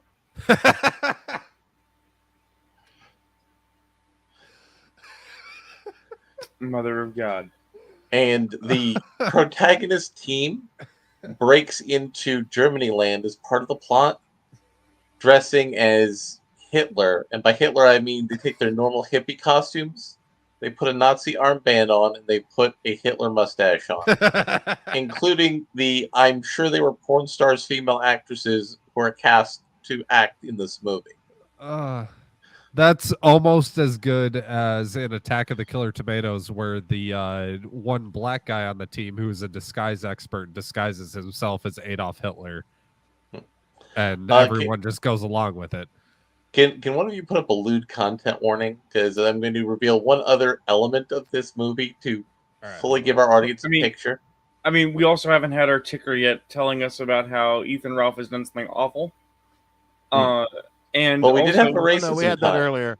We also haven't commented on the fact that in 40 hours, you will have missed your chance for the Canadian Shield 2 and more on Kickstarter, as Cross Comics has mentioned, and we keep not talking about it because we're assholes. Well, no, we're gonna go big with it. I pulled it up on screen. Yeah, he did. So, Ayrton, Church, because you're men of a certain type of character. Have you ever heard that's supposed to mean? Have you ever heard the joke about how you have sex with a fat chick? It's like spreading open a warm grilled cheese sandwich. No, the one about the one about the bag of flour. And yes, that's an actual scene in the movie. So what you're saying is this was the film Uwe Boll was born to make? Yes. And he won a Razzie portraying himself in this movie. Is this guy hiring? Can I work for him? He is no longer actively in production of film. He is the Ed Wood of our age. Mm-hmm.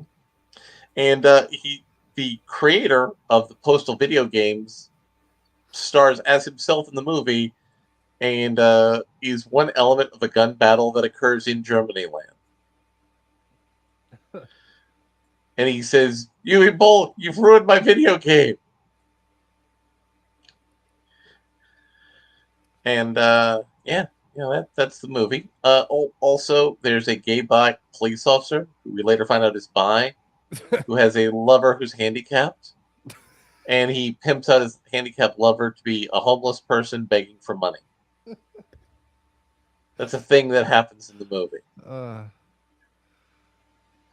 So when are we getting together to watch this? I mean, we can all watch it. It's on Tubi. It's on a streaming service that is free. I mean, that means there will be ads. That's okay. I mean, not if you do the right things with your web browser. Not if you do the right things with your web browser. See, I am tarded.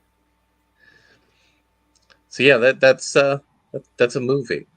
that was made, and I wanted to share that with the people. And then later, Ayrton is going I'm to see so this, excited. and Church is going to see this, because this is a movie that it's not so bad that it's good; it's so bad that it's a work of art. It's he put an effort to make it this bad, is what you're saying. He did, yes. And it's a valiant effort. All right, Church, are you back? Yeah, I've been back. Oh, okay. Because I'm gonna pull up the old Stan Lee thing here. In matter of point, before we watch the Stan Lee thing,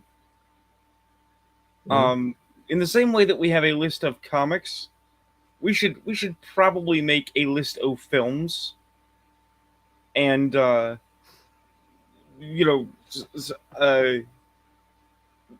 figure out some metric by which we decide what films get watched, and then start it as a bit. The metric is if it has a Germany land in the film, we're watching it. Well, no. What I mean is, like, for instance, we all get to propose 3 films. Everyone gets 1 veto, kind of deal. Because as a for instance, you guys will hate everything I bring to the table. Well, as a for instance, I'll watch P.D. Wheatstraw and I'll watch Blackula, but you're not getting me to. And I'll even watch. Bitch, are you for real? I'll even watch Brothers from Outer Space, but you're not going to get me to watch Space Gentleman. Space Ensler is not going to happen with me. What about Suburban Sasquatch? Oh, I'll totally watch Suburban Sasquatch. Ryan.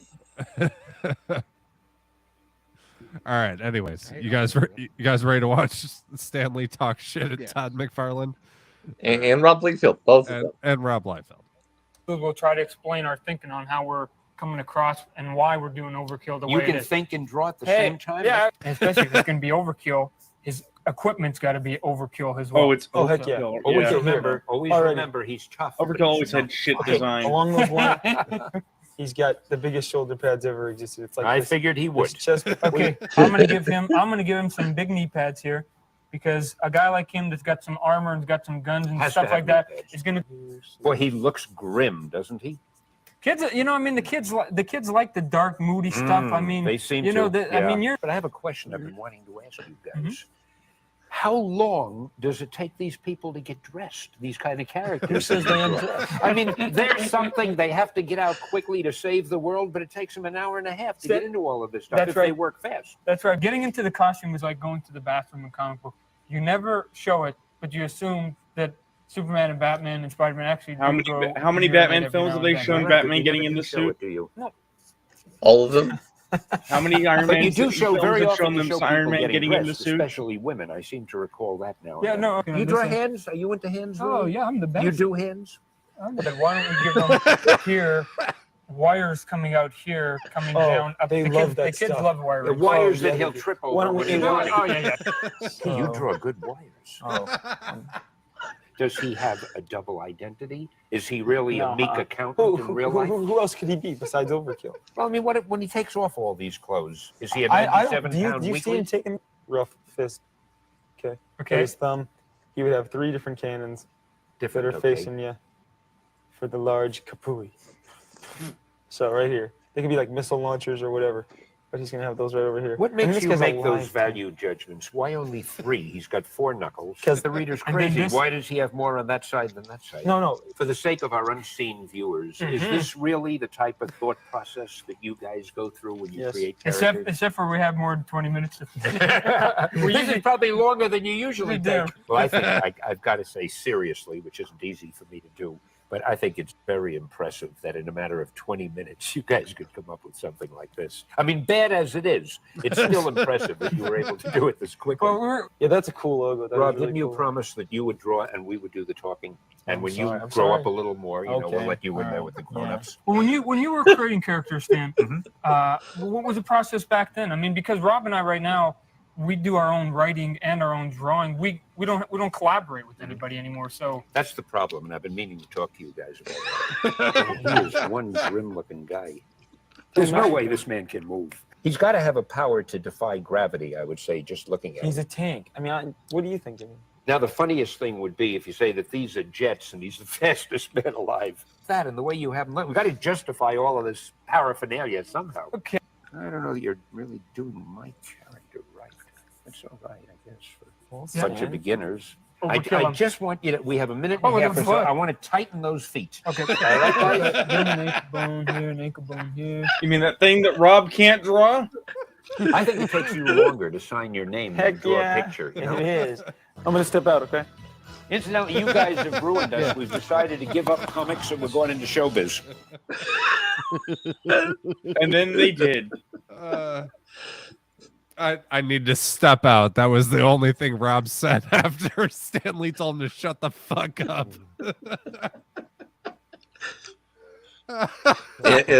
Support.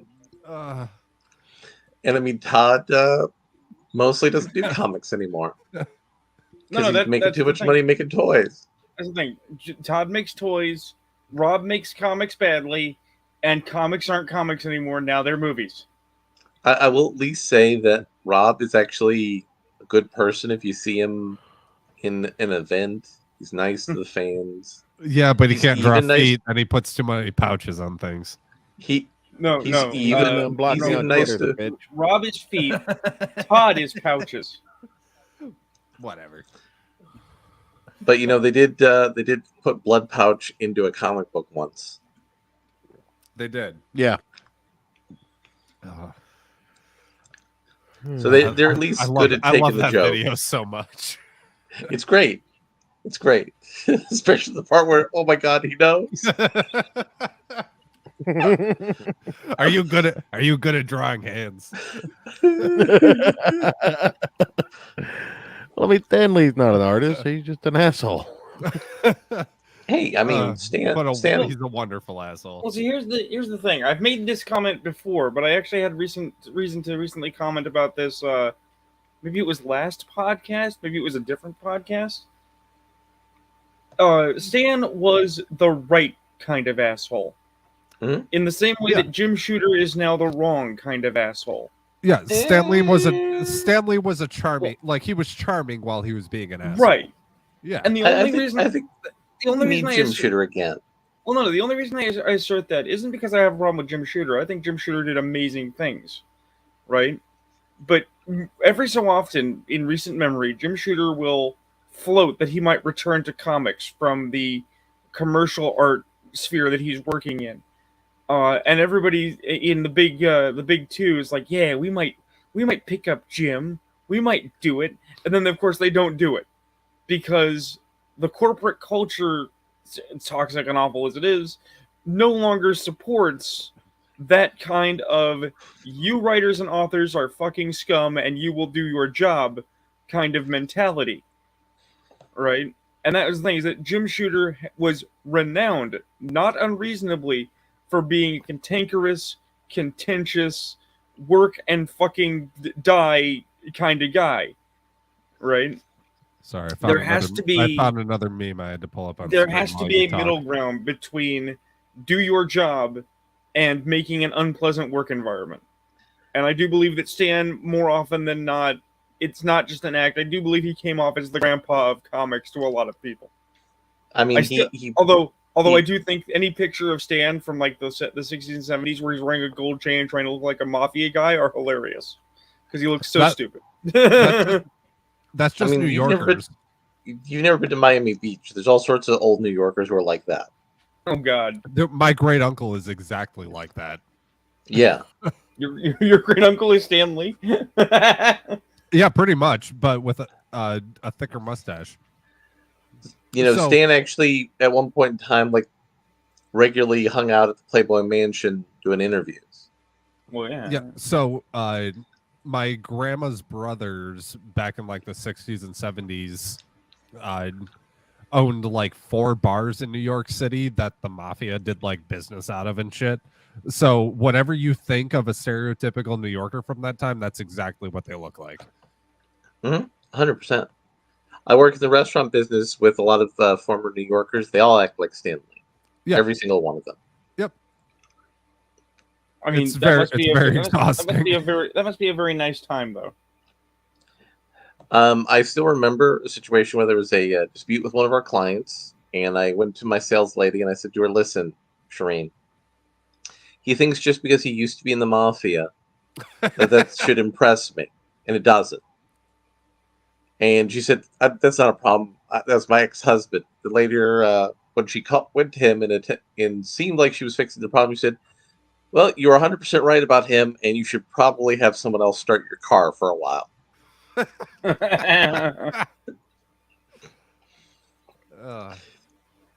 I want to talk about a little bit of Twitter nonsense that I shared in the doobly doo. I don't remember which one of you turned me on to this nonsense. All right, hold on, let me pull it up. But I think it's good nonsense. I don't know how I feel about talking about turning you on, but okay. I mean, one of you guys pointed me at the Frog Man on this nonsense. This was Rune started this one. I made a sarcastic comment about it. So but I made a serious comment about it. All right, hold on. Let me. Oh, wrong. Okay. All right. So this person who's an author of a book series that sounds derivative and trashy, called Sacrilegious, said, yes, this was me. Said people of color can't fully relate to Superman, Batman. They don't represent them and haven't faced what they have faced. So the answer is yes. People can't relate to superheroes based on their skin color, and that's why people like to see representation. And that's not discussed. Now later, before you go on, I responded by saying I am not a billionaire orphan nor a alien farmer from Kansas. Larry, I'd like to hear your perspective on this as a Jewish person. Well, no, that's in the second link. That's in the second link here. My response to this initial stupid claim is, since the person turned off replies, it's weird how I can relate to POC characters more than white characters in genre media, but the white characters are representative of the writers, upper class, progressive left, hired via nepotism. I mean, even more succinctly, I find it interesting. I am a disabled person, and I hate disabled characters. Yeah, I'm one of them self-hating cripples. It's almost like fiction's supposed to be about escapism. Mm-hmm. Not just that, but not just that. Just give me a second here. How many pieces have you seen with the fucking Burger King Kids Club of characters? And there's always some little fucker with glasses in a wheelchair who is useless. I mean, there's a great meme about that. I'm going to pull that up. But look at the second one I wrote there. All right. I see a problem there. I see a problem there. So the person said you can't said that why should people have heroes that they can't relate to? Let's make all superheroes just perfect white men.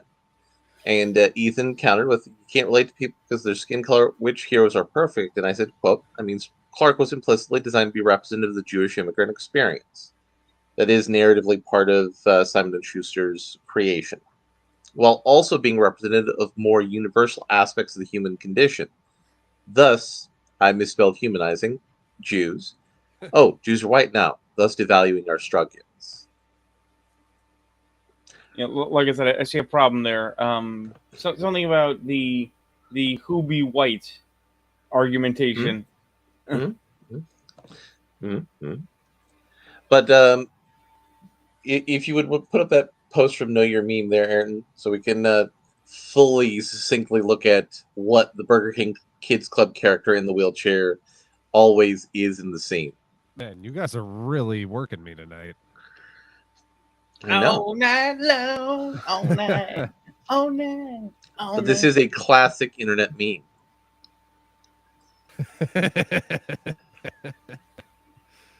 I love this one.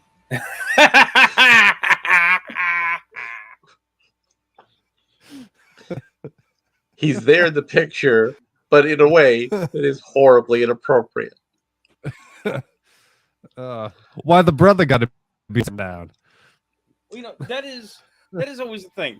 See, I grew up in the age of this kind of advertising, and we all mocked cartoons, it. And in cartoons, it was always the same. Not only did you have the jock, the chick, the friend, sometimes referred to as the Lancer in the 5-man band, and the special cripple character.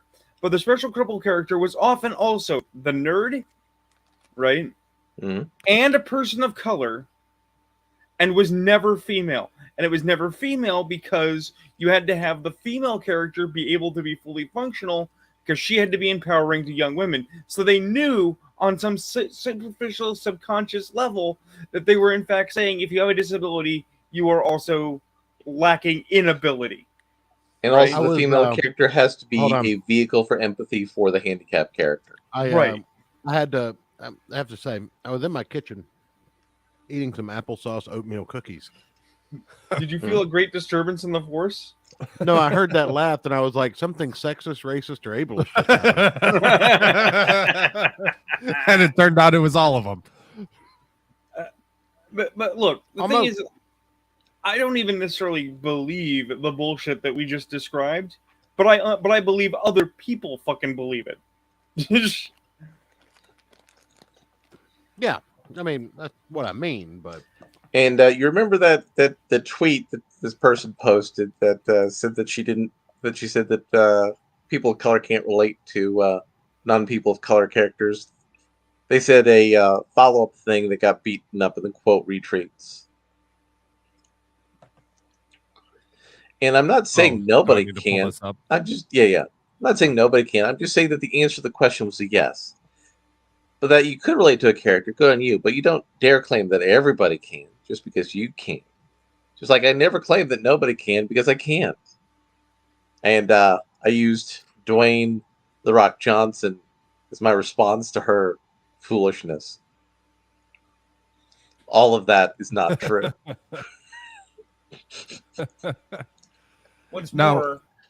Do you know how many black people I know that are super into anime?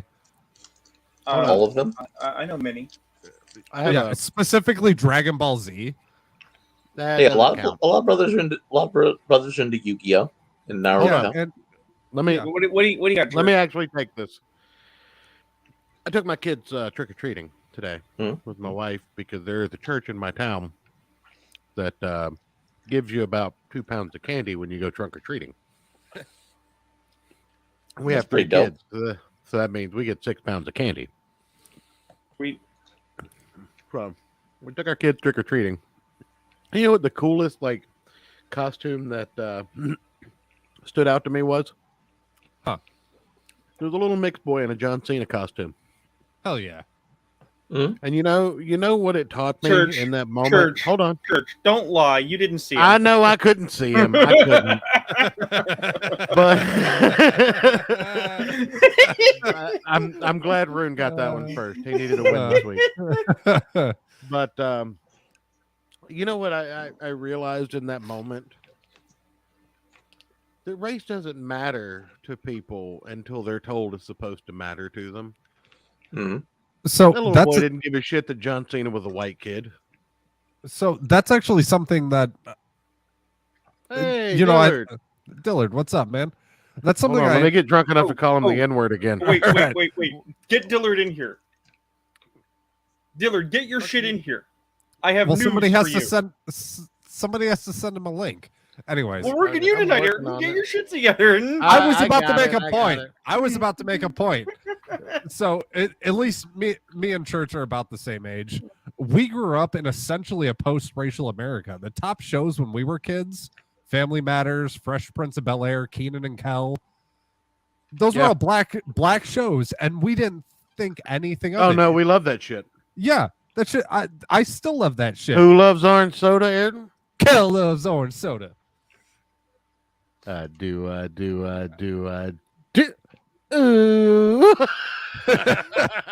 But Kenan and Kel with Good Burger are the reason that I say dude is a gender neutral term. It is. Yeah. See, now that all right, Conquest. Thanks for popping in, man. See, that show never appealed to me, but I also never had a problem with other people liking it. Which has always been the problem, is people assume if you don't like it that you must be some kind of fuckface. Well, yeah, that's why I pointed out me and Church were coming up. Ayrton and I watched Kenan and Kel and Pete and didn't care. Right. We didn't just watch Pete and then saw that Kenan and Kel came on and went and get our robes. Well, so that's the point, though. Is like, people being different, right? I didn't care for Pete and Pete. I eventually watched Pete and Pete, but I still never cared for Pete and Pete. I happen to like Artie jokes because Artie's hilarious, right? You're old, Rune. So I mean, that yeah, makes I'm old. sense. But on the other Hold hand, up, I was Artie is all the about. strongest man in the world. He is. But on the other hand, I was all about that. Are You Afraid of the Dark? Oh yeah, Are You Afraid of the Dark was good. Twilight Zone, Ghost Rider. Y'all remember Ghost Rider? I do. Oh man, Ghost Rider. That was a shitty show, but it was so good when we were kids. Dude, all Like, the it shows probably- we watched were shitty but amazing. No, fuck you. Lamb Chop was amazing. You can suck a dick. Probably watching Greatest. that. Hold up. Look, That might be. Ayrton was watching that Milkbone shit. Here's watching hold up. Arthur over there. AARDVARK. Arthur's Hold up. okay. Hold up. I have an idea for a show topic. It would be a high concept show topic. Oh shit! We're gonna have to That's start- not going to we're work then. We're I gonna don't have know to if start with. We're gonna have to start with children's cartoons of the '80s, Okay. because Rune and I are older than the two of you, Yeah. and then go into children's shows of the '90s. Well, no, I watched all Yeah. that old shit on the Yeah. classic channels. No. But what I'm saying is basically we need to do that. We need to say, hey, old timers, I remember the old did black you and watch white- this? I remember the old black and white Popeye movie, Who Framed Roger Rabbit, all that shit. Right now, but I'm talking about the stuff that was live and fresh on TV. Fucking, I watched. Like for example, Turbo the old, Team. remember the old action Captain America where he had a motorcycle? Yeah. No. But I'm talking Which about one? something. Because there's two. There's two. They're Yeah. both Well, terrible. It was 2 seasons. Oh, okay. You're talking about the show, not the film with the son of the guy who wrote Catcher in the Rye. No. I mean, it was basically like the same storyline. They just did it badly. Yeah.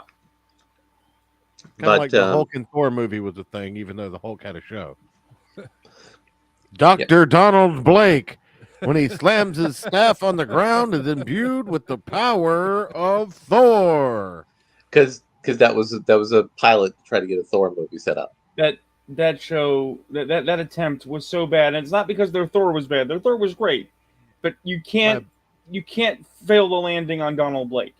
Are you using bad in a linguistic version of good, Rune? No, or I'm- are you full of No, shit? I'm objectively saying that that episode of The Incredible Hulk as a TV movie was bad. Oh, I'm so just you're also being wrong. stating- Okay. No, I'm just also stating that it's not that it was wrong or bad collectively. It was their version of Donald Blake was really poor. Greatest piece of greatest television like media ever created. I don't know what you're talking about. But I mean, are we talking about in comparison to John Rhys Davies being the Kingpin? But let me get back to my original topic. Let's take it things like so. Rune, did you ever watch Galaxy High School? No. Hey. Everybody sit back. This is Hey, Dillard. everybody Dillard! sit back. This is Dillard! Dillard's show now. Dillard! I got it! Somebody absolutely disrespecting me and telling me to get my shit in here. And you did. And I gotta tell you, Dillard, I got This it! is the only thing that I respond to is I disrespect. got the thing! By the way, Dillard, Rune not having the thing is one of the things that delayed us reviewing your book on the show. But more importantly than that, Rune's in a bad place, and the buckler came for him when he needed it. And So the punched him buckler in the is dick. the hero Rune needed. Oh no, I don't want. Yeah, like- I don't want my book being anywhere near that level of importantness. No, like Rune's mom's in the hospital, and I'm he's aware. in a bad yeah. place, and the buckler came and made him happy. Don't if his mom gets better, it's not the buckler's fault. Alternatively, if she gets worse, it's also not the buckler's fault. Well, hold No, up now. it is. People, If you are get people worse, giving you it's shit the about the buckler's buckler, fault. Dillard? Hold up. Are people giving you shit about the buckler? No, Okay. Because the No, I'm just buckler saying- is one of the Just like better. if anything bad happens, we definitely blame Dillard. oh no. The Buckler is one of the better comic books in our scene from a writing and Also, artistic quality. God forbid anything happens, and I'm not making a joke at your mom's expense. I'm just trying to be funny. Were you talking about my mom and I wasn't here to hear it? Oh no, we were saying if anything bad happens, it's Dillard's fault, and he's saying if anything good no. happens, it's not the Buckler's fault. And I Yeah, was saying, well, that's fine, but it is Dillard's fault if anything So- bad happens. 100%. So I got these. I don't know what they are, but I'm not taking them out because they're just neat. No, you take them out. They're for taking out. Are Yeah. they, well, I know that I know He there's wants, a sticker he wants there, you to but- pull it. He but wants you like, to pull it out. is that a coaster? Yeah, there's 2 coasters in there. Oh, sweet. Okay, well, I'm gonna do it. I'm gonna do it on show. We're doing it now. We're doing it live. Look, if you want more You know- coasters, Rune, I'll send you more coasters. No, I lived with a pair of stoners, and for whatever reason, the local head shop gave coasters with weed, so I have so many fucking coasters. Yeah, but they're not Buckler coasters. Oh no, Wait, when you've been Buckler buying coasters- weed. I don't buy weed. My housemates did. Oh, But, one's white. Okay, yeah. Let's do that but, correctly. Buckler coasters. Put them over your nipples. That's right. Not big enough. Oh. So Wait, do that again. I'm going to screen cap it. Viewer numbers immediately start going down. Yeah. That's fantastic. we got Buckler stickers, which are great, and then we have the Buckler. Love it, live The it. Buckler. And we have the Buckler, the Temple of Polar Twilight. Yes. Is it weird that I have an extreme erection right now? No. All right. And then we have this amazing piece of Buckler art by none other than a little guy you might have heard of. His name is John Dillard. And I Who? think he's going places. Oh, he's this artist. He's amazing. He did some work for John on the Buckler. Oh, okay. Yeah, it looks pretty good. Oh yeah, no, it's amazing. Yeah, that's the interior cover. Well, it's amazing. This is quite possibly one of the nicest things I have ever bought. I am now actively trying to figure out where am I going to put it for maximum safety. You gotta get some Um, other nice things and then hang it up around it. You don't want to. Well, want to put it up around not nice things. I mean that all hinges on do I get to keep my house, but Yeah, you don't want to hang Right. it up next to your 6th grade graduation diploma.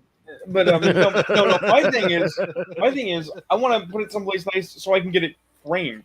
This thing needs to go on a frame. This needs to go on a wall like a movie poster. Just in a go to little. just go to Goodwill, find like a $3 frame. That'll be good. Yeah. Yeah, Finding So- 11 by 17 frames is so difficult. it is. So Aaron, I wanted to give you some life advice a stand-up comedian once gave me about getting picture frames. When you go out to buy a picture frame, look for a family that's happier than yours. Then don't put a picture of your family in the picture frame. Right, just hang up the frame. Hell yeah. But yeah, no. I want to effuse for a moment on the subject of Dillard, because my getting the Buckler actually has I don't a think bit he of, wants you to effuse on him, though. I think that sounds gay. it has a bit of a journey. See, That the- doesn't make it sound better. the Buckler fulfilled, okay, and people were getting their Buckler Dillard, books. do you consent to this?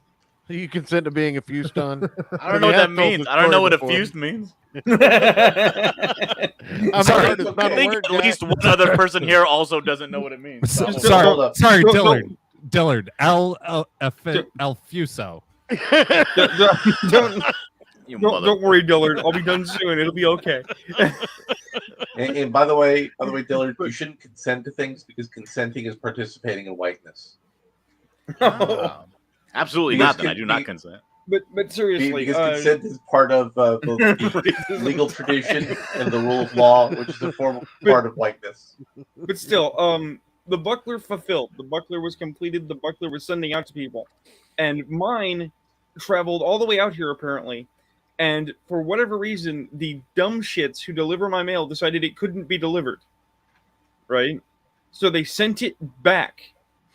Right, And I'm sitting over here, I'm thinking, oh man, something must have happened. Something must have been wrong. It must have been because I moved. So I send a message to Dillard. I'm like, hey, by the way, Dillard, when is the buckler supposed to arrive? He's like, well, it was supposed to be there already. I'll look into it. I'm like, okay.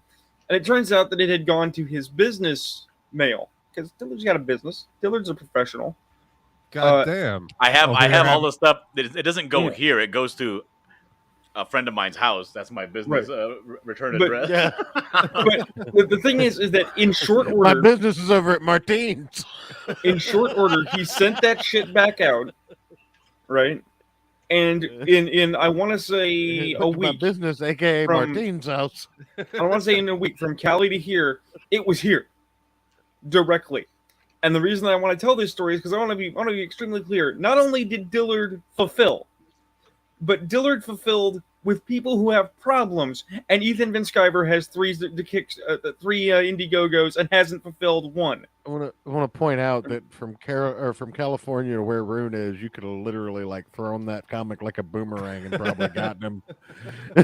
He's making it sound like this fucking amazing feat, like it crossed Well, I mean, international waters. Church- It's amazing. Somebody with a if you're- courier bike delivered it by hand up to the top of Church- a mountain. Goddamn Pony Express riding from California up to Washington Church, to give if us you- this room. Church, if you're a cripple like me, walking around the block is like a vast journey. It's a grand. It's a Tolkien-esque adventure. It's an unexpected party. Is that what you're saying? Like a wizard shows up and asks for you to go burgle a dragon. I stumble back home, panting, sweating, and exhausted, and I'm like, I'm not who I was when I left. He stumbled Complaining back about how home you with a haven't wagon gotten full of gold. Complaining about how you haven't gotten enough meals and your pipe is broken. Jesus. Look, they The took thing is, away this, there are second- some people. There are some people like the Darren Wagner, right? Mhm. Darren Wagner. I sent this motherfucker the book 4 times because when I sent it the first time media mail, never arrived, lost in the ether, never was returned. Then he hits me up. He's like, "Hey, how about that book?" And I was like, "Fuck, what happened to the book?" Never showed up. I go and send it a second time, but this time I send it with a couple of other things, and I actually walk in there, and the lady says, this address, did you mean? And I guess the name he put down comes up 2 different times. When they look you up in the system, I guess there's a couple of different options. Mhm. So I just take a guess because I have no idea. I'm like, okay, try this one. Because, again, the book disappears into the Pulled out ether. the magic 8-ball and took a shot. So I contacted the Flip the dude. goddamn coin. I contacted the dude, and he's like, it should be this. I go back and try the second one, the second option. It gets returned to me. This time We're it 3 actually. books in at this point. This is the 3rd book I'm in, but this one actually does get returned to me. Did it return with a wagon full of gold from a dragon's horde? It did not. No. But Oh. then I had to send it back out. This time, the thing is, after the first time, every time I'm sending it out, now it's $17 to send it out again. So Again. that's why Dillard's just shipping out- is $20. Exactly. Just hopping in Exactly. the fucking El Camino and driving this bitch. No, like in back total, again. I spent about fucking $75 shipping this motherfucker his book, and it was just the book, nothing else. So you see, church, that's why you charge $20 for shipping. Or you tell Yeah, people it's but- $40 with no But when shipping you draw, costs. when you draw like Dillard, I might consider paying $40 for a comic book. There's other times I'm Yeah, not going Rick's to saying he consider still hasn't paying. got his them. book. Now, I took a picture of all the packagings when I sent them out, and I think I should still have the picture of. I don't know how routing numbers work internationally, though, or if you can even track a package internationally. You It can. depends on the country. You can. I mean, at least from Canada. Well, I mean, no, the Canadian Post, it takes longer, and the Canadian Post has biannual strikes. I'm not even China. kidding. They also take a lot of breaks during the day to suck penis. All right, Dillard, you got to hop in your El Camino and drive a comic up to Cross. Not only is that all the way across the country, I got to cross the border into another country. And he'll I mean, never you've get crossed through. one- I mean, you've They'll crossed be one like, you're at the border. wrong border, Brownie. You know what I'd Well- rather do? I'd rather just fucking refund this guy. Well, no, here's the thing, Church, which you may not know. The Canadian government will actually deny you access to Canada based on your Twitter feed. Oh, yeah, absolutely. Oh, there's no way I'm ever getting back into Canada. That's then. why I never use my real name on Twitter. Dillard, were you here for my educational moment of racism. Ah. So there's a particular slang in the racism. Wait, hold on, Larry. Let me get the thing Did up. I just do a racism? You did. So in the restaurant industry in Florida, there's a particular slang for black people called Canadians because they don't tip, they're obnoxious, they demand lots of service, and they generally cop an attitude. This is fat black women, right? Not just black people in general. No, Right, it's Canadians. but this is also Canadians as well. I 100% believe it. And young fatherless black men, but not as often. The only difference between Mexicans and blacks is that we don't complain about the service. Because you don't speak the language usually.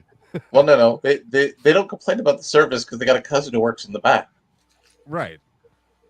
But by the way, I You did notice change I was wrong. I did change my name for this section of the show, by the way. I see that. So much. Oh, By the way, Ayrton, did you see the image that I said we were going to use if you weren't able to make it to the show tonight?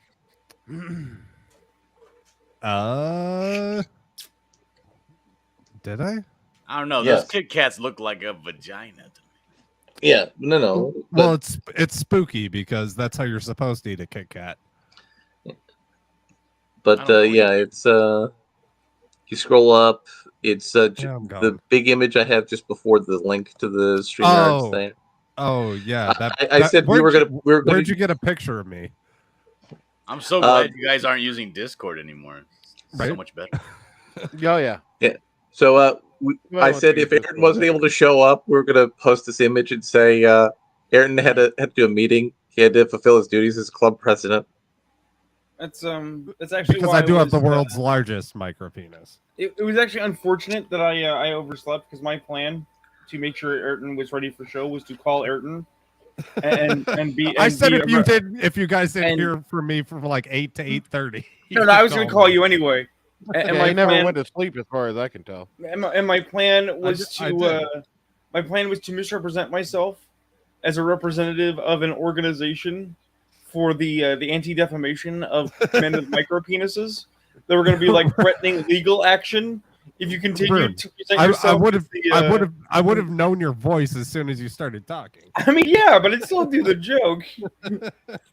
But Dillard, because of the hurricane that came down into Florida land, Ayrton and Church are both able to call me on the phone, and now we can all call Ayrton on the phone.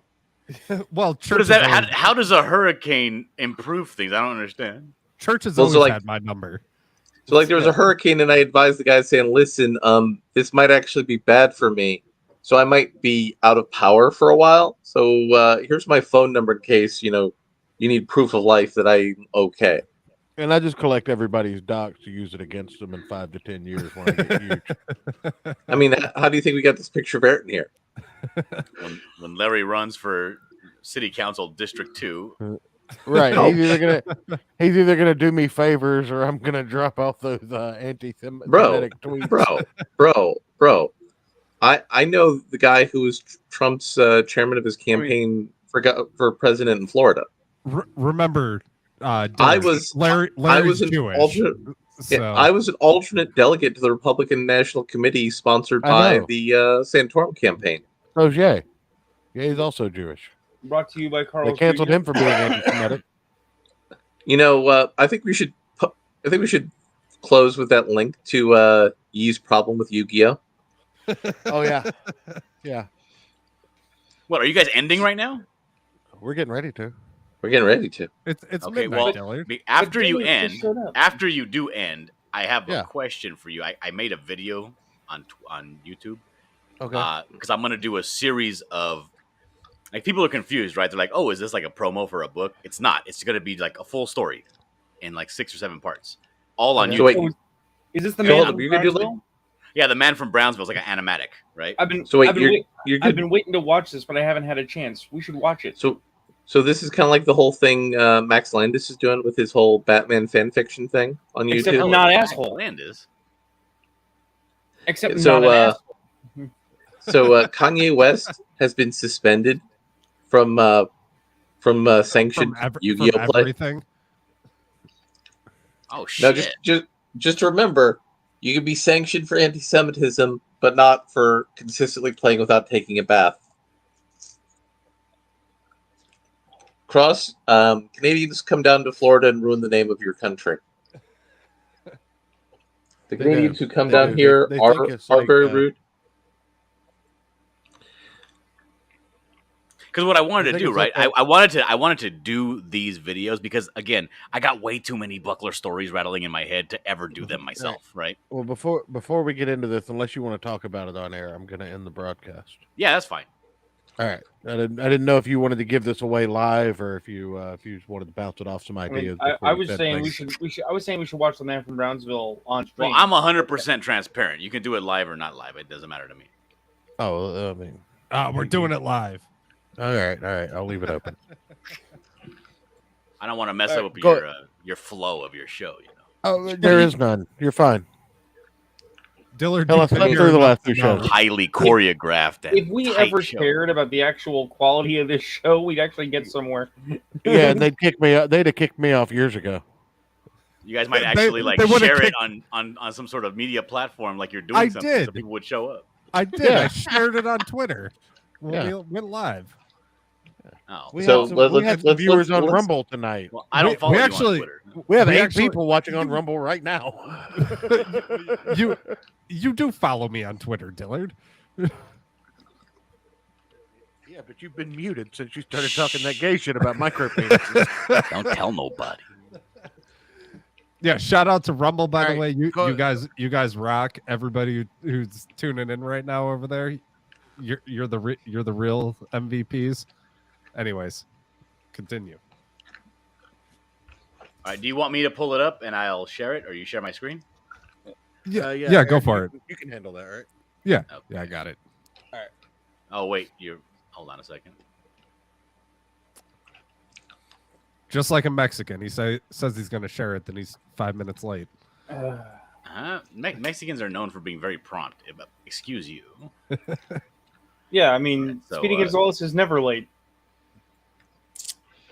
And Slowpoke Rodriguez That was, is always exactly when he wants to be there. Slowpoke that was Rodriguez can racist. take as long as he wants. He got a gun. Exactly. that is one of the best parts of the Slowpoke Rodriguez character. He got a gun. All right. All right, I want you to watch this and tell me whether or not if because this is only 2 minutes, right? This is like the first episode 0 kind of deal. Mhm. If you'd be interested in watching the story kind of presented like this over the course of a couple of months. I mean, you might need to turn it up a bit, but yeah. That should be a good volume level. Okay. All right, go.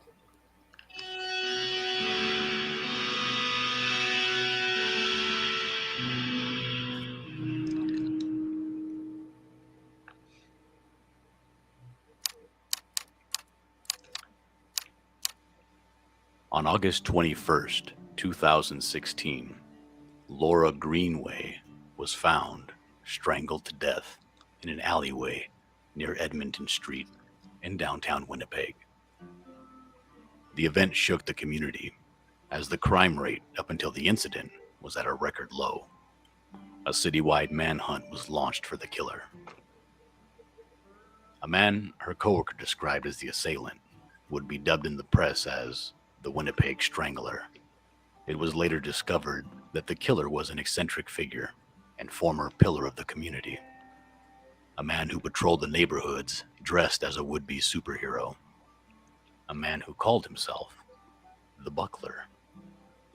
Weeks passed, and the only information that could be gleaned was some surveillance footage that night the Winnipeg Strangler boarded a bus headed to the International Border Depot of Emerson, Canada, and he is assumed to have fled south into the United States. The Buckler would return to Winnipeg 4 years later. What had happened during those 4 years that made him return so brazen, so powerful, and such a formidable force had always been a mystery until now. This is the story of the man from Brownsville.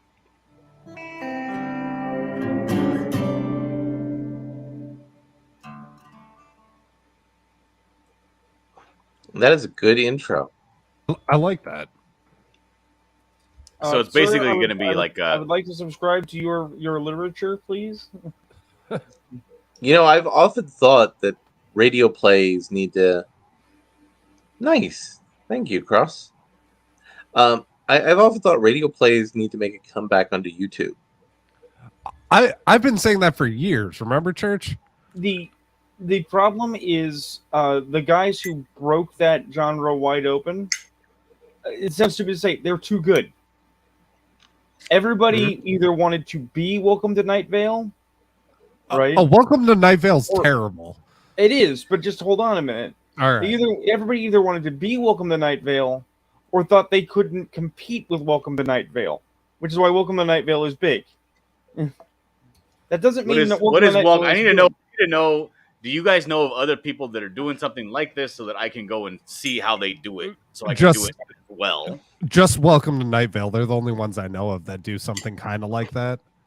I know Marvel has released some like podcast stories. They did a Wolverine one that was pretty good actually. But other than that, I don't really know of anybody doing something like this. And like I think the BBC does some of the Doctor Who radio plays that are actual radio plays on the internets. I think Do they? they do. Because I figured because this was going to be like a novella, right? I've talked about this before for the Man from Brownsville, because the Man from Brownsville, it's a story about the Buckler, but the Man from Brownsville isn't the Buckler. It's the guy that trains him to be like a wrecking machine, like a killer, you know? Yeah, I remember you talking about that last time you were on, I think. So like I wanted to do the story, but it's probably, if I were to write it out, it'd be like 140 pages around that area. And I'm like, I'm never gonna do that as a comic, so I wanted to do it as a novella. But I was like, wait a minute, I have the ability to just make little like stories and pop them on YouTube. Do a complete thing, beginning, middle, end, and have the whole thing as like a little series, a mini series on YouTube. And I know that people love to play this stuff like in the background. They don't even like to watch sometimes. So I decided I'm going to do the illustrations, super simple. Like I knocked that out in its entirety, editing and everything, in about 4 hours. Nice. Now it's only 2 minutes of content, right? So like when I do the actual episode, I want it to be at least 10 minutes long. Right. Hey, John. But I might have to settle for 5. John, you know I'm working on that thing for you, and I have to retool it because it's a little too long. Mm. What if we took that first half, the prologue element that's like ancient mythology, and made that one of your audio plays? Yeah. Because then I can refocus the script on the central part of the story that is the draw. You can draw that, and then that can go in a book. Then you've got like a transmedia thing going on. Canonical verisimilitude. Yeah, all them fancy words. That's a $5 word. I actually know one of the people who pioneered transmedia. The thing is I as you guys know, I'm working on a bit of a scripty thing for John, and it has this problem that it's just slightly too long, right? Oh, imagine my shock. No, I've tried. I tried to trim it. The thing is that opening bit that's supposed to give context for what's going on is like really good, right? But the job is to do a Buckler story. It needs to focus in on the Buckler and the Buckler's struggle, because it's basically my excuse to get the Buckler fighting the Wendigo, which I think is an amazing idea. But yeah, because I was sitting there and I was watching. You guys ever watched that anime called Hunter x Hunter? Yep. No. Or Hunter x Hunter? Yep. I've seen it, yeah. I know it's a thing. Okay, well, right in the middle of they're talking about this guy named Gyro, who's like the president of this country that nobody can get into, and they do a straight up like a long, like 15-minute. It's animated, not because it's a cartoon, but it's almost like an animatic. Okay. Most of the images are still. They just pan across like one of those old Civil War documentaries, and the guy's giving narration. He's doing it in that super dope ass voice that they have for that show, like when the man was 25, that kind of. It was fucking fantastic. I was enthralled, and it's like it was like it's almost like that little insert from Kill Bill where they're talking about Oren Ishii's backstory. And I was like, fuck, that's like I love that shit. And I cannot do animation. I don't have the tools or the time or the money to do straight up animation, but I could do this simple shit, you know? So I don't know if Larry, you might have been watching us at the time, but me and Church used to do on Wednesdays old time radio, where we would play usually The Shadow, but sometimes sometimes some other old time radio, and that's what we would do. We would sit and listen. We did War of the listen to Worlds. Yeah, we did some a old few Batman different. serials, Johnny Blue Dollar. Beetles. Yeah, we did a I few think we did different Johnny ones. Dollar once. We might wow. have, but ever since then, because I love that shit. I Abbott and Costello is my favorite. I love. Oh, I do too. We just didn't have time to do 6 shows a week. Right. But and I always loved that shit, and I always wanted like, oh, that would be so cool. Get like a cast of people together. That's why like However, our Powerpuff Girls read is still my favorite thing that we have done together. I've been wanting more content like that out there on YouTube. Let me put this out there to you, Ayrton. Yeah. Now that we're on Rumble, there's no reason we can't just put that shit on and walk away. We don't have to be there for it like we did on YouTube. Add commentary. That's so Ayrton. Let me make sure I got this right. So who's on first? What's on second? I don't know's on third. Today's pitching and tomorrow's catching. Is that what you're telling me? I don't give a darn. No, I think. Yeah. He's a shortstop. Yeah. I got it. Hold up. You know what? We're not doing the kind of show that talks about people who are pitching and catching. We're with that note though, it's been real and it's been fun, but I can't say it's been real fun. I'll talk to you guys next week, and good night, everybody. Stay fresh, cheese bags.